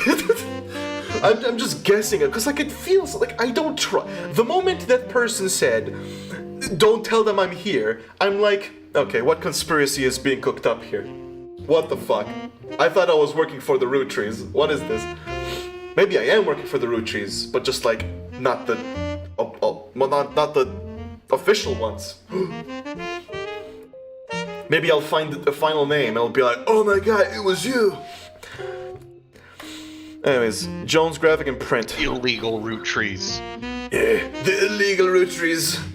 Smuggled in counterfeit Roottrees. Jones Graphic and Print is a company that, according to its website, has existed in Butler County for some time. The website seems fancy. It even has frames. God damn, Brian. Good. You got the text complimenting you. You got the detective complimenting you. The website lists the address, hours, and a few examples of clients and the type of work that was done for each. Ooh, this is a wealth of knowledge. All right. Jones Graphic and Print. Brian Jones took over. And this thing has some spicy shits. So, Stephanie Jones campaign. Mailers. RCC. Various banner posters. Butler County. Holiday Light Post banners. Miracle Network. There it is again. Tour flyers. Rootree Motors.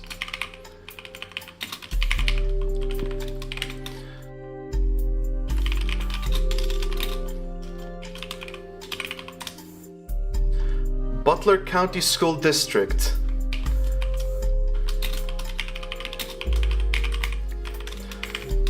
Various banners, posters.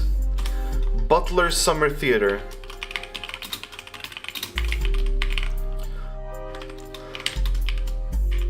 Posters and contributions, and set contributions for Children of Eden. What a name. On the bottom it says we also do web design. Come on in to get a quote. I can't help but notice that every single person, almost everyone they work for, is either Butler County or the Roottrees or Stephanie Jones. Like, well, that's just nepotism, baby. Yeah. But like, does this mean he knows? And he's, or maybe he knows and he's using the Roottrees, but that has a lot of implications. Or he doesn't know and the Roottrees are just going to him because he's married to one of the potential Roottrees or something. This is weird though. Maybe it's a coincidence. Maybe it's just printing the relevant stuff. But, I don't know. Suspicious. Put a yellow on it. The sus color. I'm definitely looking up Roottrees Motors because I've never fucking heard of that. You find a hit for Roottrees Motors, which you've already seen. As a local business, they may be featured in other places. I wonder. I wonder what they would be. Motors. There's an ad for Roottrees Motors in the paper. It seems Roottrees Motors used to be called Wilkins Motors. Ooh, controversy. Roottrees Motors. Bruh. Okay. This was used to be called Wilkins Motors. An ad for Roottrees Motors is run in every week's Butler County Times for many years, but recently has been changed to include a picture. Ad has run in every week's Butler County Times for many years, but recently started including a picture. Interesting. I definitely want to look into this. But first,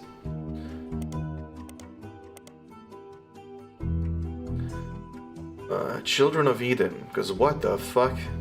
I want to know what the hell this is. Children of Eden is a musical with songs by Stephen Schwartz. Wait, hold up. Also, if you haven't already, you should hit the back button to go back to Jones Graphic and Print, and instead of searching for Children of Eden, you should probably search for whoever was performing it. This is a meta page. Yeah. For fun, search Jeremy Johnston. Wait. Because I was about to read this, and then I noticed, but out of my periphery, I noticed this, and I'm like, sorry, what the fuck? So I'm guessing this is real. The musical with songs by Stephen Schwartz, a game designer by the name of Jeremy Johnston really likes it. A game designer by the name of Jeremy Johnston. That's the name of this game's designer. Yeah. This game is clearly inspired heavily by Obra Dinn and her story. I hope it stands on its own and that it feels more like an homage than a ripoff. Thank you to Lucas Pope and Sam Barlow. That sounds familiar. That's from one of these games, probably. Her Story? Yep. Because I think I know Her Story. That's the one where you look through police footage, right? I think. Yeah. You both ran so that I could walk. It's also inspired by my participation in the world's largest... And if it's Her Story, then it's not as simple as just find the family tree. There's no fucking way. So... oh boy. It's also inspired by my participation in the world's largest trivia contest on 90FN in Stevens Point, Wisconsin. Thanks to everyone who organizes the competition year after year. Shout out to Portesi Frozen Pizza, which I've never tried but have heard so much about. And lastly, it's inspired by a core memory I have of browsing Beanie Babies / Mortal Kombat fan sites somewhere around 1995 on my local library's dial-up connection. Thanks to the patient librarians in Bethel, CT, who took the time to explain the internet and helped change my entire life. If you're seeing this message, please come to the game's Discord and simply type I found the thing, all in capital letters, in the I found the thing channel. I found the thing. Jeremy Johnston, you'll never see this because so there wasn't a channel when I played, and I went to the Discord, and general was just I found the thing. I found the thing. I'm like, you know what? I'm not gonna say I found the thing. You know what? I think a lot of people found the thing. So. I wonder if Jeremy Johnston thought that not a lot of people would find it and then just was bombarded by everyone who was like, Jeremy Johnston, oh, I found the thing. Yeah. And the thing is, you found it the exact way I did too. I know. Which was through the Children of Eden. Oh. Because I'm like, Children of Eden, I need to look that up. And then... fuck, the same thing. Also, I know what the thing is. I found it. Because you said the thing is. Because it's boring. Yes. Took you a while.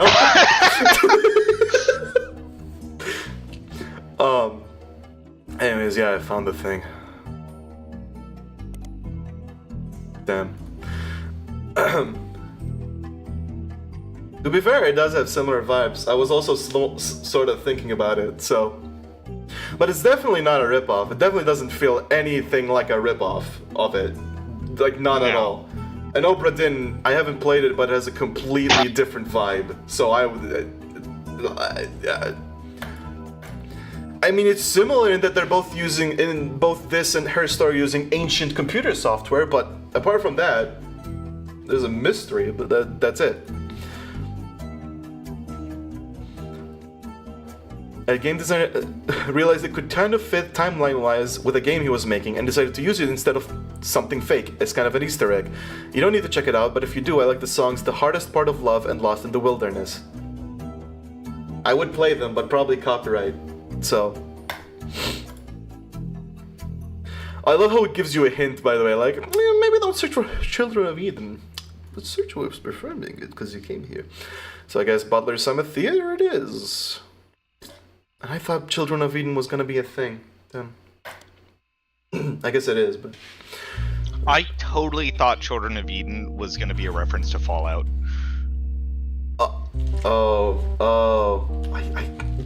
That feels I don't know exactly what you'd be referring to. So but it in sounds the familiar. first Fallout games, you're looking for the Gek, which is the thing that lets you the Garden of Eden creation kit.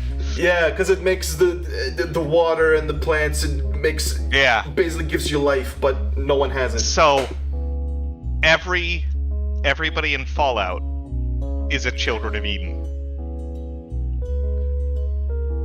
Because, wait, what? Why? Because they survived using the Garden of Eden creation kit after the first game. Wait, didn't they survive because of vaults? Well, yes, but they were able to remake humanity because of that. Oh, okay. And I guess survival by vault is kind of a weird... Also, Vault Tech's dicks. I don't want to give them credit for anything. Yeah, I was thinking the same thing. Like, maybe Vault-Tec did not really save anyone. Anyways, the Butler Summer Theater performs plays and musicals during the winter. Summer, makes sense. As it is not summer currently, their website has a thank you message. Thank you for making our night. The websites list the credits of a musical, which seems to be the final show they performed. There's a cast list, but none of the names seem relevant. Below the cast that lists the crew, and two things stand out. Posters and additional set design elements by Jones Graphic and Print, and choreography by November Studios. November Studios. What the fuck is in November? A local dance school. They advertise lessons for ballet and jazz classes. There's hardly any other information available. But it's local. So maybe I can find it in here. November Studios. Instead of November Studios, maybe they should have called this place No Mention Studios, because you don't find any information about it anyway. Nice thought, though. Thanks. Thanks. I tried. The game's cheeky and I like it. Yeah, I like it. Like, hey, I mean, it was a good idea. Too bad it was completely useless. But fuck it though, how about that? Two things stand out, and it's two things that I either already know about or are relevant. Fucking okay, game. I haven't really been using the notes feature here because I've been keeping track manually, and I don't know if that's gonna fuck me later on. Just in case, I'm gonna highlight this because it feels like it's something. So yeah, I think we hit a kind of a dead end. Actually, Butler County School District at the... Maybe? Butler County School District. Fuck. Got it. Public library. Wait, hold up. I didn't notice this. Public library. Wait a fucking second. Hold up. Lauren Roottrees. There we go. Lauren... could be Rafferty. Lauren Roottrees. Book title, A Life Between Wars. Published 1965, hardcover student... I'm downloading a lot of shit. Holy fucking shit, what the hell? Congrats. You have found the Rosetta Stone for this game. What? Did I just... What the Wait. Was I not supposed to find this early? No, you do. Okay. Cause I saw 20 things downloading. I'm like, did I just accidentally crack the case right now? What? Cause it feel like the moment I saw public library and could enter, my first thought was Lauren Roottrees. Maybe people did not have the same thought. Maybe Lauren Roottrees was far behind. Jesus Christ, this graph. Okay. It's getting a bit of a lot, as you can see. Yeah. Oh boy. Oh. Oh. And it's gonna grow so much more now that I have found the Rosetta Stone, as you put it. Non-fiction. It seems you've hit the jackpot. It's funny how the only sentence I read in my mind was, it seems you've hit the jackpot, as like I download 20 things at the same time. This is a book occasionally taught in schools. You even find a hardcover edition for students that has full-page, high-quality pictures in it. A summary of the contents of the book, photos, as well as some particularly relevant entries from the diary have been added to your evidence. I'm gonna take note of this. Jackpot! There we go. Okay, so let's just go to the evidence then, because we just do. What the fuck did I? Whoa! Look at all this shit. A Life Between Wars. Excerpts from the Diaries of a Roottrees. Schoolbound Publishing. Lauren Roottrees captures the evolution in perspective from adolescence to adulthood. I don't know who this guy is. Wait, wasn't he? Was she? Her husband died in World... Right, that's her husband who died in World War II. Got it. I don't know his name. I will learn his name. Jacob. The below are notes and observations you made while skimming through Lauren Roottrees' diary pages in A Life Between Wars. Lauren Roottrees is on the notable Roottrees list in your evidence. She will be marked on the chart with a star. Yes. The book was published in 1965 and consists of diary entries that stretch from 1940 to 1965. Okay, maybe I should take notes of the book. A Life Between Wars. There you go. Lauren Roottrees wrote it. Or author. There you go. And let's start taking notes. So, published in 1965. Let's check the timeline real quick. Do I have an entry for 1965? I do. Right, and I already wrote it. So, you know, good job for me. Has diary entries that stretch from 1940 to 1965. The most important event that much of the diary and Lauren's thoughts revolve around was the loss of her husband, Jacob. Right, so Jacob. And she's his wife. My wife. His wife.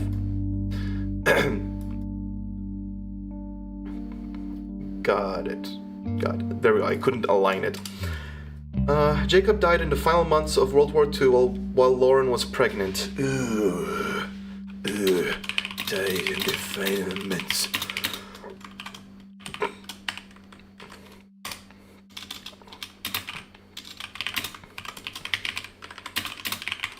Got it. This left her to raise her son Clark alone.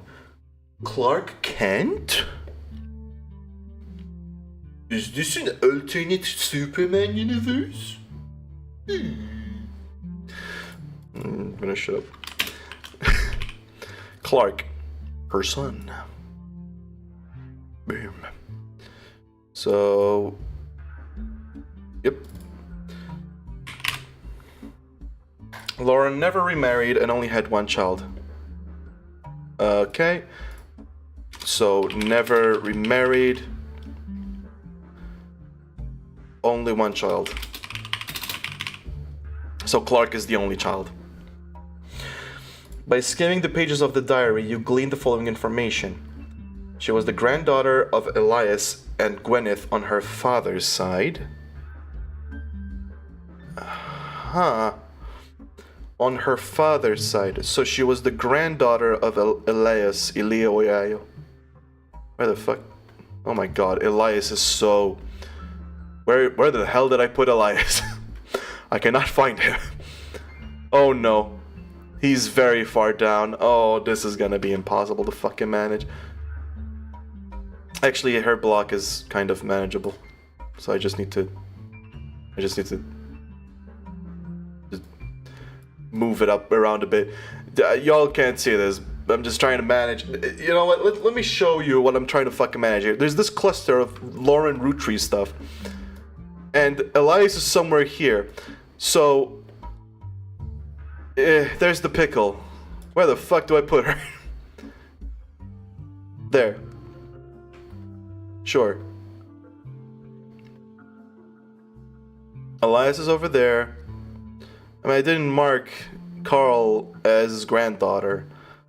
But, so maybe I shouldn't go for granddaughters, because then I'm just, you know, a nightmare. Of course, Carl wasn't the great-granddaughter, because he's a man. But, you know. You never know. Let me just put them in here, then. Okay. So, granddaughter of Elias and Gwyneth on her father's side. So her father was the official Roottrie. And she is green then. She's a solid blood relative Roottrie. Her mother's family was called, and her father is the Roottrie. Her mother's family was called the Costles, but she hardly ever mentions them. Mother's family was called the Cozels, I guess, or something. Hardly ever mentioned in Life Between Wars, which I'm gonna acronymize into ALBW, so I'm not gonna write that every time. Her father, who she always refers to as Pop, was the head lawyer for the Roottrie Candy Company and helped write a legal document called the Clanset I wrote about it. Do we know who wrote it? We know it's named after Clancy Edward. Is that because he wrote it? I'll look into that again. Her father, referred to as Pop, was the head lawyer for the RCC and helped write the Clancy Trust. It's clear from context that the Roottrees have internal shorthand names for the different generations of their family. Lauren uses them often. 5 pieces. Wait. Where the fuck do I put this? Maybe I should make another group, call it useful info or some shit. I don't know. Let's complicate this even more. Why not? Let's add another group somewhere. Create group useful info. Boom. Boom, boom, boom, boom, boom, boom. Make it red for useful. Okay, so essentially, internal. Fuck. It's not writing for some reason. Internal shorthand names for generations. 5 pieces is first generation. Includes Lauren's father.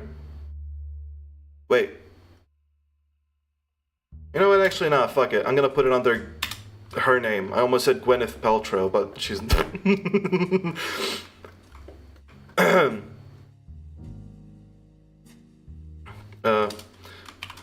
First of all, I'm gonna note extra info noted in Lauren Roottrees section so that I don't confuse myself in the future. Then has internal shorthand names for different generation. Oh wait, no. The root trees have internal shorthand names for the different generations of their family. Lauren uses them often. So, Generation 1 was called 5 Pieces, includes Lauren's father. Generation 2, the next generation, Lauren. And then Generation 3 is the Free Spirits, Lauren's son. Got it. Okay, I'm gonna head out and grab some lunch. Get the fuck See out you of here. later. See you. Yeah, whatever. Enjoy reading this massive book. I'll fucking try my best. Oh my god, this is a massive book. Oh no! God damn it. I didn't notice this shit. Fuck. Ah. Oh my god. Oh no. Oh no no no. Oh no no no. I'm fucked. I thought I was done. I'm not done. An entry entitled Complaints from Lauren Roottrees' Diary, written in 1953. This entry seems to focus specifically on one of Lauren's family members, Gwyn, who was on the notable Roottrees list. So, first of all, notes. Let's just split this gigantic fucking thing. Notes. I'll put notes in my notes. Okay. Then 1953 complaints. Oh boy. Focuses specifically on Gwyn. It seems everyone has something to complain about. Gwyn, as an only child, complained of loneliness. I told her that being expected to watch after 3 younger brothers didn't feel like a blessing, but it fell on deaf ears.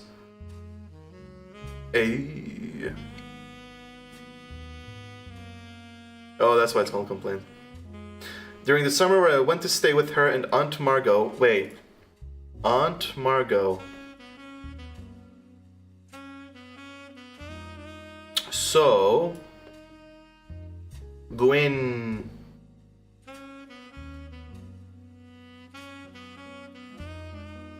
Cousin. She's a cousin. Got it. Cousin. She's the cousin of Gwyn. Where the hell is Gwyn? I don't know where Gwyn is. I can't find Gwyn. There's Gwyn. Got it. There you go. Gwyn linked to Lauren. Cousins. Boy, look at this fucking long arrow. Oh boy. Anyways.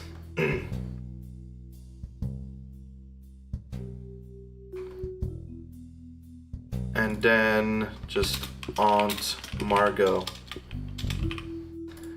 who I will put here.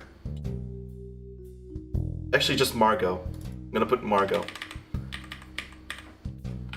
Because she's a Margot. Got it. Okay. Lauren Rootree. She's an aunt, confirmed. Margot is also yellow, because I don't know. And Margot, I'm assuming, is Gwen's mom, but I'm gonna put a question mark. I'm gonna put a question mark there, because I'm not entirely sure. Mom. Not, daughter? Yes. Daughter. With a question mark. Yellow.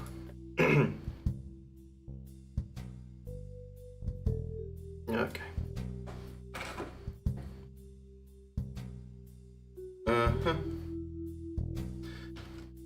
During the summer where I went to stay with her and Aunt Margot, I hoped she would be the sister I never had and that I'd do the same for her. I even tried to dye my hair blonde to fit in with the two of them. What a mess, but she just complained. To her, I was the lucky cousin. Now she's off living the glamorous life while I'm stuck here with Clark. Oh. I must admit, seeing her everywhere contributes to my unhappiness. Her visage stares at me even now from my coffee table. She gets to be in Starlet and tell tales of how she gallivants around the world, kissing the likes of Harrison Lane and Wild Bill Williams. Wild Bill Williams? Hold up, what the fuck? I don't remember a Wild Bill Williams. Where the fuck was Wild Bill Williams?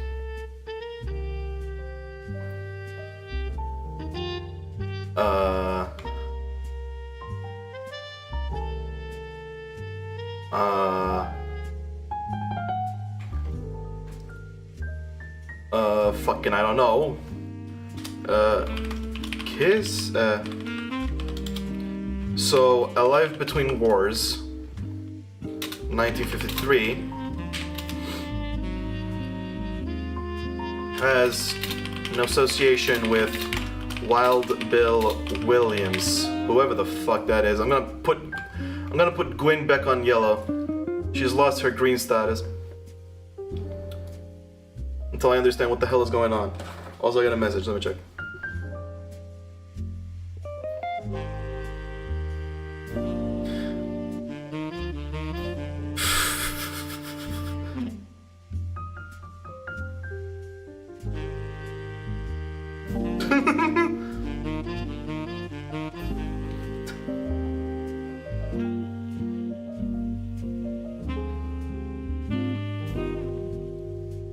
Damn.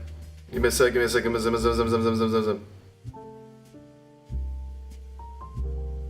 Boom. Ugh. She's the first Rootree woman to be anything other than a housewife, and I am jealous. If I were not a single mother, could I make my own way in this world? But I'm off topic. A girl with all the luck in the world was jealous of me. And now, though I have been undoubtedly burdened by terrible tragedy, I am also lucky to be born into a family that can support me for eternity. I can raise a child without worry, unlike countless other widows. If any of them were to hear me complaining, they would rightfully scoff, just like I do at Gwyn. Huh. Huh.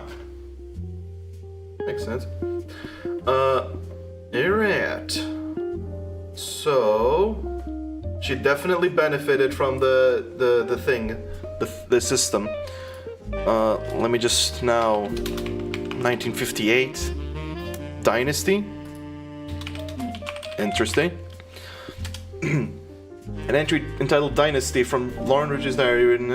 It focuses on the day her grandfather Elias announced he would step down as president of the Rootree Candy Company, and the meeting to determine its successor. Ooh, hold up. 1958. We don't have that year. Okay, let's cover that year. 1958.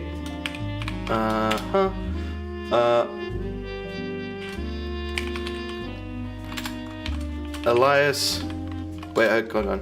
I should probably note down the source. ALBW. 1958.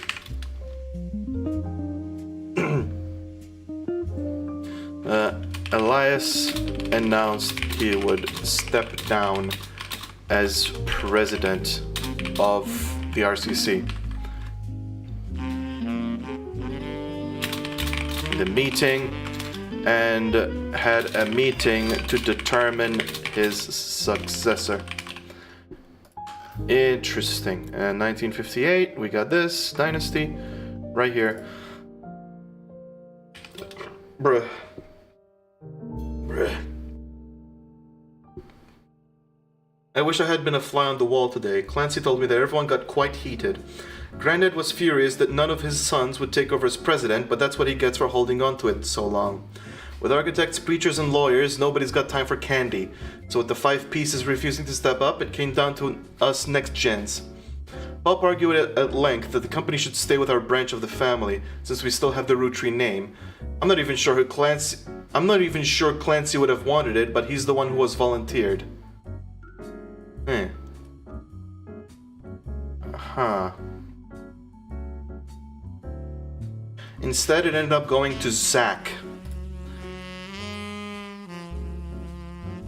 Even though his... Clancy... Huh. Wait. Okay. Talks of the succession for RCC went to Zach. Oh, I don't know. His surname doesn't match the candy. His surname doesn't match the candy. He's the firstborn son of the firstborn 5-piece. Firstborn son of the firstborn 5-piece. I'm gonna make an entry for Zach. I don't know who the fuck Zach is. He's not a Roottries? But it went to him? So what the fuck? Or is she lying? How the fuck did the surname not match the candy? Does she mean name? I don't fucking know, man. Oh. Wait, no, never mind. Even though his surname didn't match... I don't know what the fuck, man. Definitely a yellow. Let's put some question marks on him.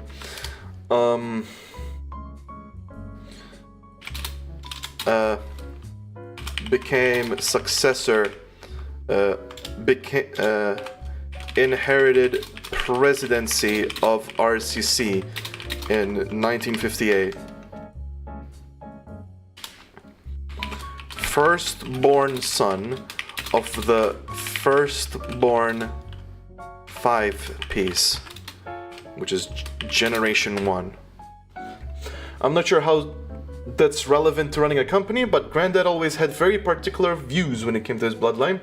I asked Clancy if it ever came up that a woman would take over. After all, Angie's older than Zach, and I'm the next oldest of us all. So Angie is older than Zach. Angie's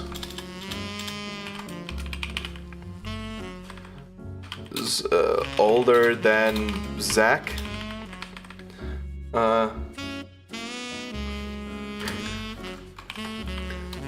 And I'm next oldest. And I'm next oldest of us all. But he just laughed. Oh boy, what the fuck? So there's an Angie who's also question marks, and I don't know who the fuck Angie is.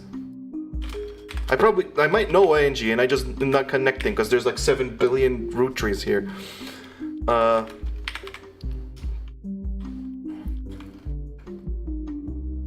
So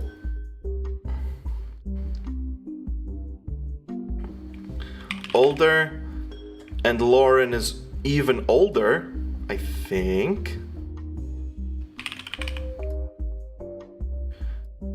I mean, she does say next oldest. I'm gonna put a question mark just in case, and a fucking yellow.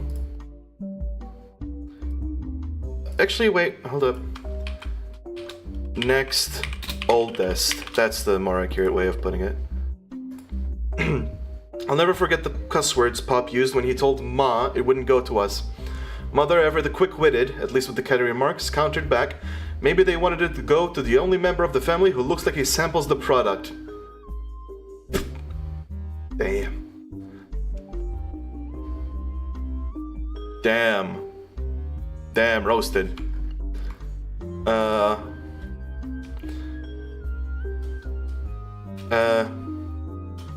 So her mom, her mom, who I don't know of.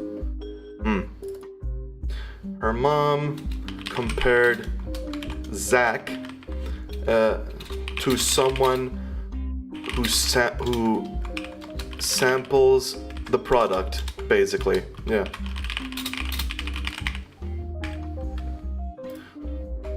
Got it.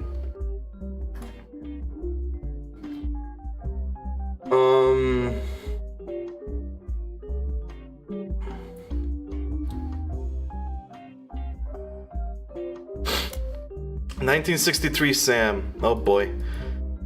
Oh boy. This is so much. 1963 Sam. I really hit the fucking mother load, huh? Jesus. Sam. I love it. It's just Sam, a name.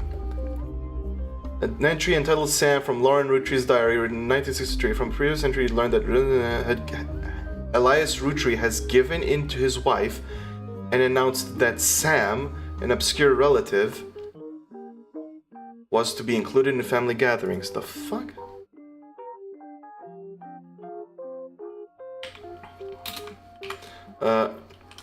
Gwyneth was pushing for some time to include Sam into family gatherings, and Elias gave in.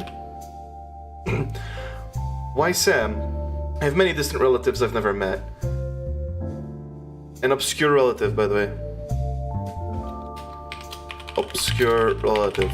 This thing is so much. Sam. Another yellow. I don't know what the fuck. There's so many things. Oh boy, this is a shit show.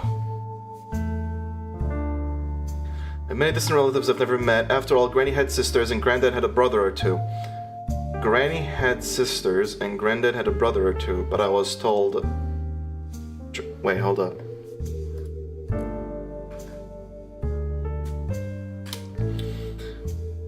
Granny had sisters and Granddad had a brother or two. And Grandpa in this case would be Elias. And Grandma would be Gwyneth. But I was told that trim their branches from the family tree.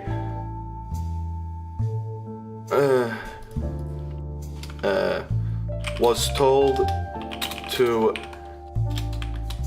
trim their branches from the family tree.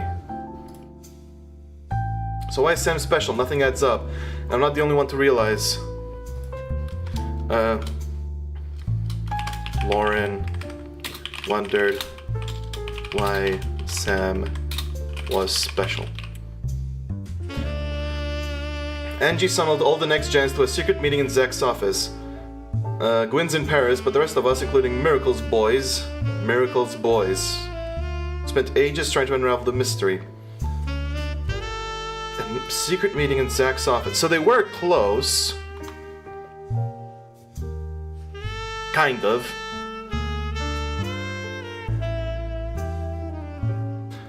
Spent ages to unravel the mystery. I didn't recognize... Okay. I heard a weird sound. The fuck was that?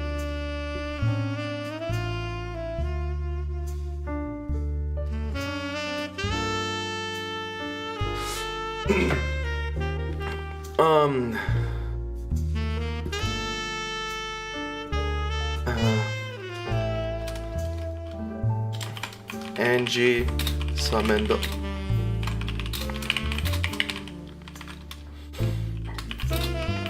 Wait, wasn't next gen is Gen 2, right? Yes. To a secret meeting in Zach's office. So Zach had an office. Except Gwyn, who was in Paris. Which is not relevant, but yeah.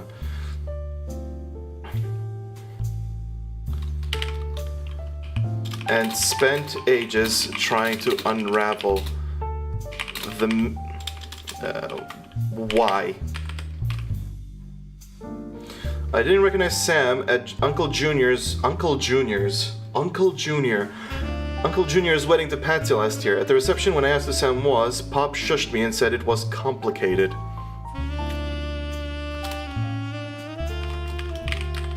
Pop said it's complicated and shushed when asked by Lauren. Clancy swore he saw Sam working alongside the farmhands, EC and John, when he used to drive past Clancy. Clancy. He was the guy. The guy who did the thing. The Clancy Trust. Clancy Edward Roottree, who I apparently did not make a... Did I not make a page for Clancy Edward? I thought I did. I just completely forgot about him. No way, I did. I did. He's here. Let's just put that link before I forget. Named after. Okay, yeah. So Clancy is the guy who made the Clancy Trust.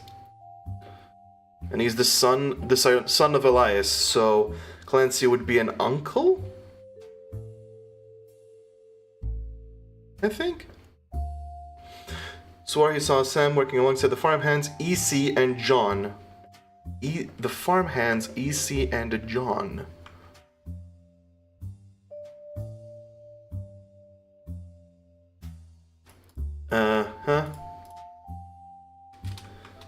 Clancy claimed he saw Sam working alongside farmhands EC and John. I don't know if we know a John.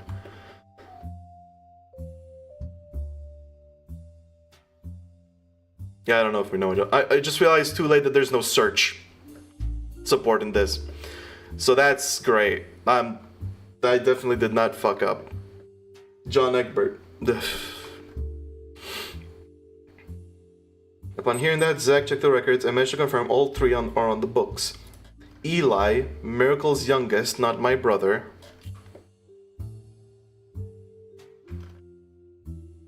So, Miracle, where are you? Miracle's youngest. Not my brother. So, Eli. So someone who's not... Or maybe he is? Maybe Eli is a Miracle Jr.?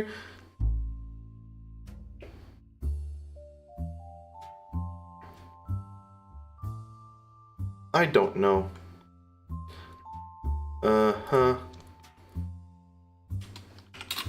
Youngest...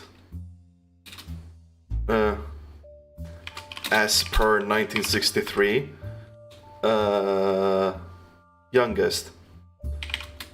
Not Lauren's brother. Also, A Life Between Wars. 1963. So I know where the source came from. Oh boy. Even chimed in. Apparently when he was riding his mini bike alongside the farm a few weeks ago, Sam gave him some old tools and taught him how to make the bike's engine faster.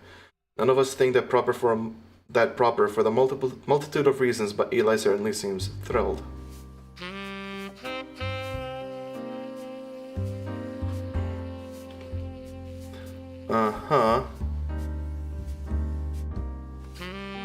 So let me just move the 5 pieces away.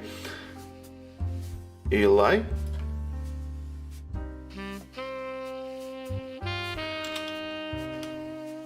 ALBW 1963. Sam taught helped him make the bike's engine faster. At the end of the day, nothing explains why an outsider has cozied into family affairs, especially one who works on the farm of all places. Whatever happened to blood is thicker than syrup? Why is Granddad making an exception now?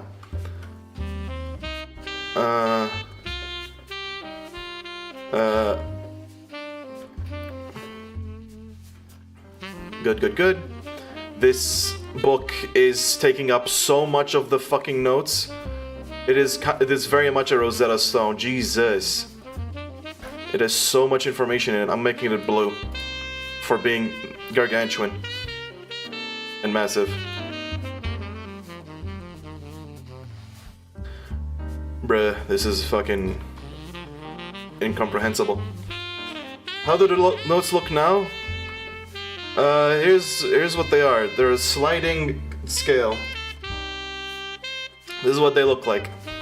As you can see, a lot of shit is happening. This is the book. This is the book right here. The notes are growing. It is a lot. There's a lot of shit happening everywhere. It's a bit of a fuck. Anyways.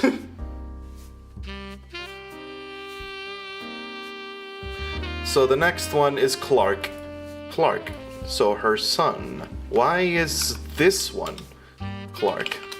1964 Clark. One of the final entries called Clark from Lauren Roottrees' diary, written in 1964. Clark's getting married and in my opinion far too young. He's barely 18. So Clark was 18 and was getting married.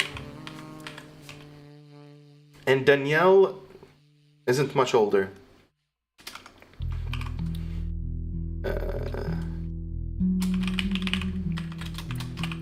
Wasn't much older. Okay. So Danielle is Clark's fiance, essentially?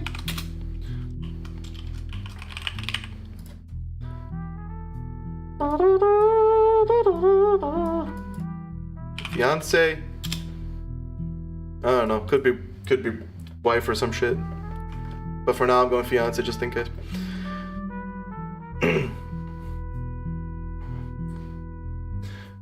Openly confront him. Jacob and Lauren got married at 16. Yeah, I did. Clark, like the rest of his generation, is a free spirit. What else do you call a group of kids growing up with more money than any one person can spend? They all aspire to be musicians and artists and dancers and all sorts of nonsense. The only one who has any discipline is Carl.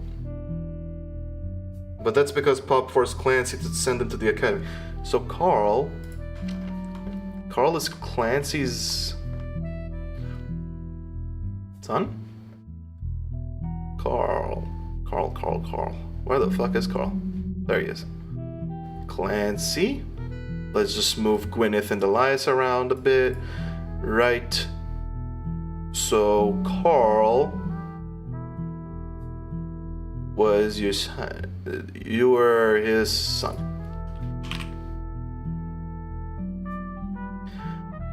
Oh boy, this is getting into a clusterfuck. Yeah, I did see about the demo. I haven't looked much into it. I don't know if I'm gonna play it, but yeah. God damn, it's 17. It's basically intuition.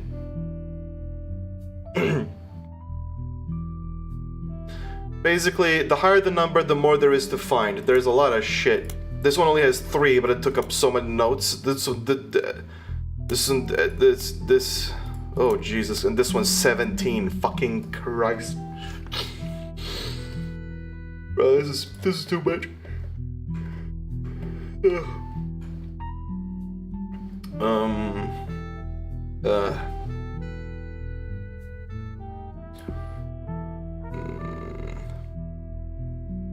Actually, wait. Carl is not necessarily son.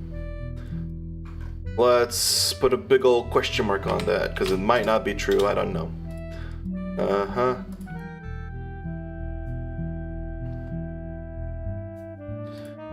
Uh-huh.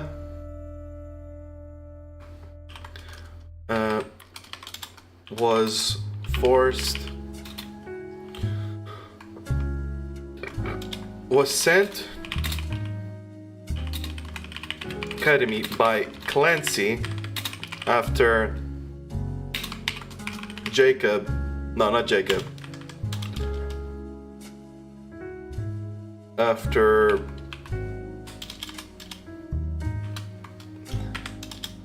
Lauren's pop forced him. Maybe I'm just getting old, but our generation was never so bad. My brothers all seemed to pursue paths of knowledge, and the most rebellious thing any of us did was bring home someone who would be illegal to marry if we lived anywhere south of Pennsylvania. Pop seems to have gotten over it, because Edward is set to take over his department once he retires. Edward. Who the fuck is Edward?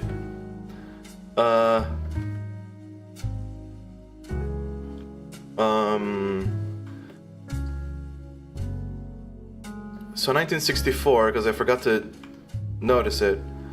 Bip bip bip bip bip bip bip bip bip bip bip bip. So 1964, Jacob starts gets married to, what the fuck was her name? Danielle, right? Danielle. Oh shit. Whoops. There we go.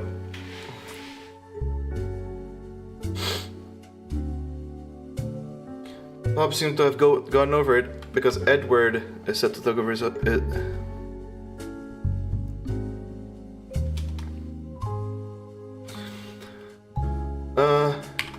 Pop seems to have gotten over it because Edward is set to was set to take over his department once he retires. Oh boy. Oh boy. Oh fuck. Who the hell is Edward? Who the fuck is Edward? Oh no, what is happening? Oh my god, this is so much. Jesus Christ. Do you remember the time where Stranger World was 6 songs? Yeah. Like a Dragon does that shit. As for me, my first published book, Swashbuckle My Heart, is based on the pirate stories I used to invent with Jacob when we were walking in the woods after school. I think he'd be proud that Clark and I are carrying on in his name. Even my cousins are doing well.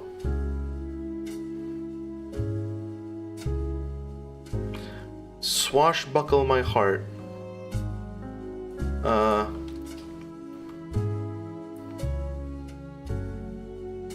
If Pop forced Clancy, then her Pop cannot be Clancy. Her Pop just was the head lawyer. Wait, wasn't Clancy? Hold up. Her Pop was the head lawyer. Clancy, wherever the fuck you are, was also the head lawyer. Hold up. Her dad is Clancy then. Then what the fuck do you mean? Pop forced Clancy to send him. What the fuck do you mean Pop forced Clancy to send? Her father, this Pop, is the head lawyer of the Roottrees Candy Company and helped write a legal document called the Clancy Trust. Was the head lawyer, but so was...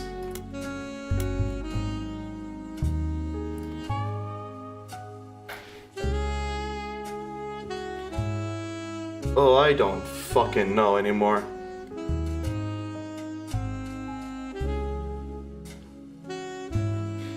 Wait. Pop forced Clancy. Pop forced Clancy. Her father forced Clancy, but Clancy... I don't know, man. I don't know. I don't know. I don't know. Okay. Swashbuckle. Wait, hold up. No, because she wrote the book.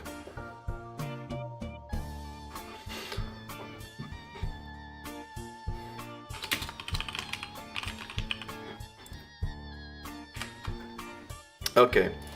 So, wrote Swashbuckle My Heart based on pirate stories invented with Jacob. Even my cousins are doing well. Zach's not a bad president after all. So Zach became president. Well, yeah, okay, yeah, of course he is. He inherited the presidency. Wait. So, president number 2. Then. I just realized. And his sister seems to be doing a good job raising her twins.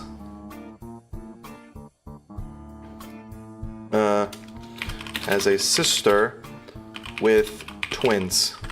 So if I find a sister, then there we go. Gwyn is Gwyn, but at least she came out of the divorce with her head held high. So Gwyn had a divorce. I don't know if I noted that already. But highly publicized divorce, yes. She even told us she might come home next year so we can meet her kids. Aw. But the free spirits in any other family, they'd all end up in the streets, even Clark. Jesus. Damn, that's rough.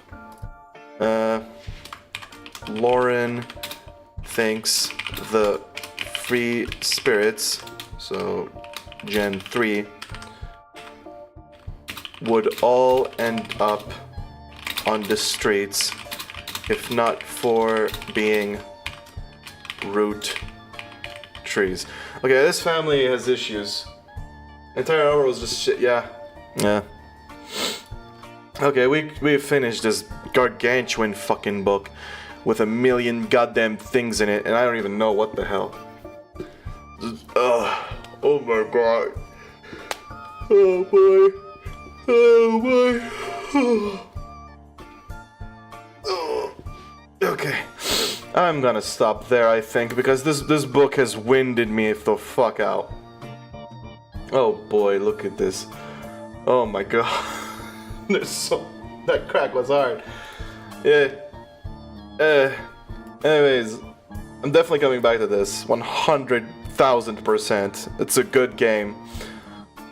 Oh my fucking god. I'm nowhere near done. This is a final look. This is what the graph looks like. There's a final look for it. That's yeah, okay, we're yep. This is going well. This is going well. Definitely going well. Definitely not a shit show. I'm gonna struggle to even find anything in. Whoops. But yeah. Save and quit. I hope you enjoyed. We'll definitely continue this. Next week. Wait, shit. Next week is a lot of shit coming. I'll see if we'll continue this next week. There's also Pirate Yakuza. I'll probably continue this next week. There is also Pirate Yakuza that's gonna start swallowing up my time, but yeah. I hope that you all enjoyed. See you all next time. I don't want to know you.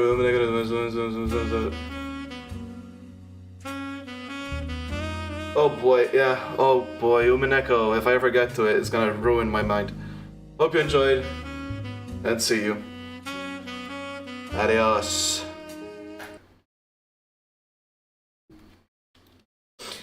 I forgot to stop. Thought I pressed that.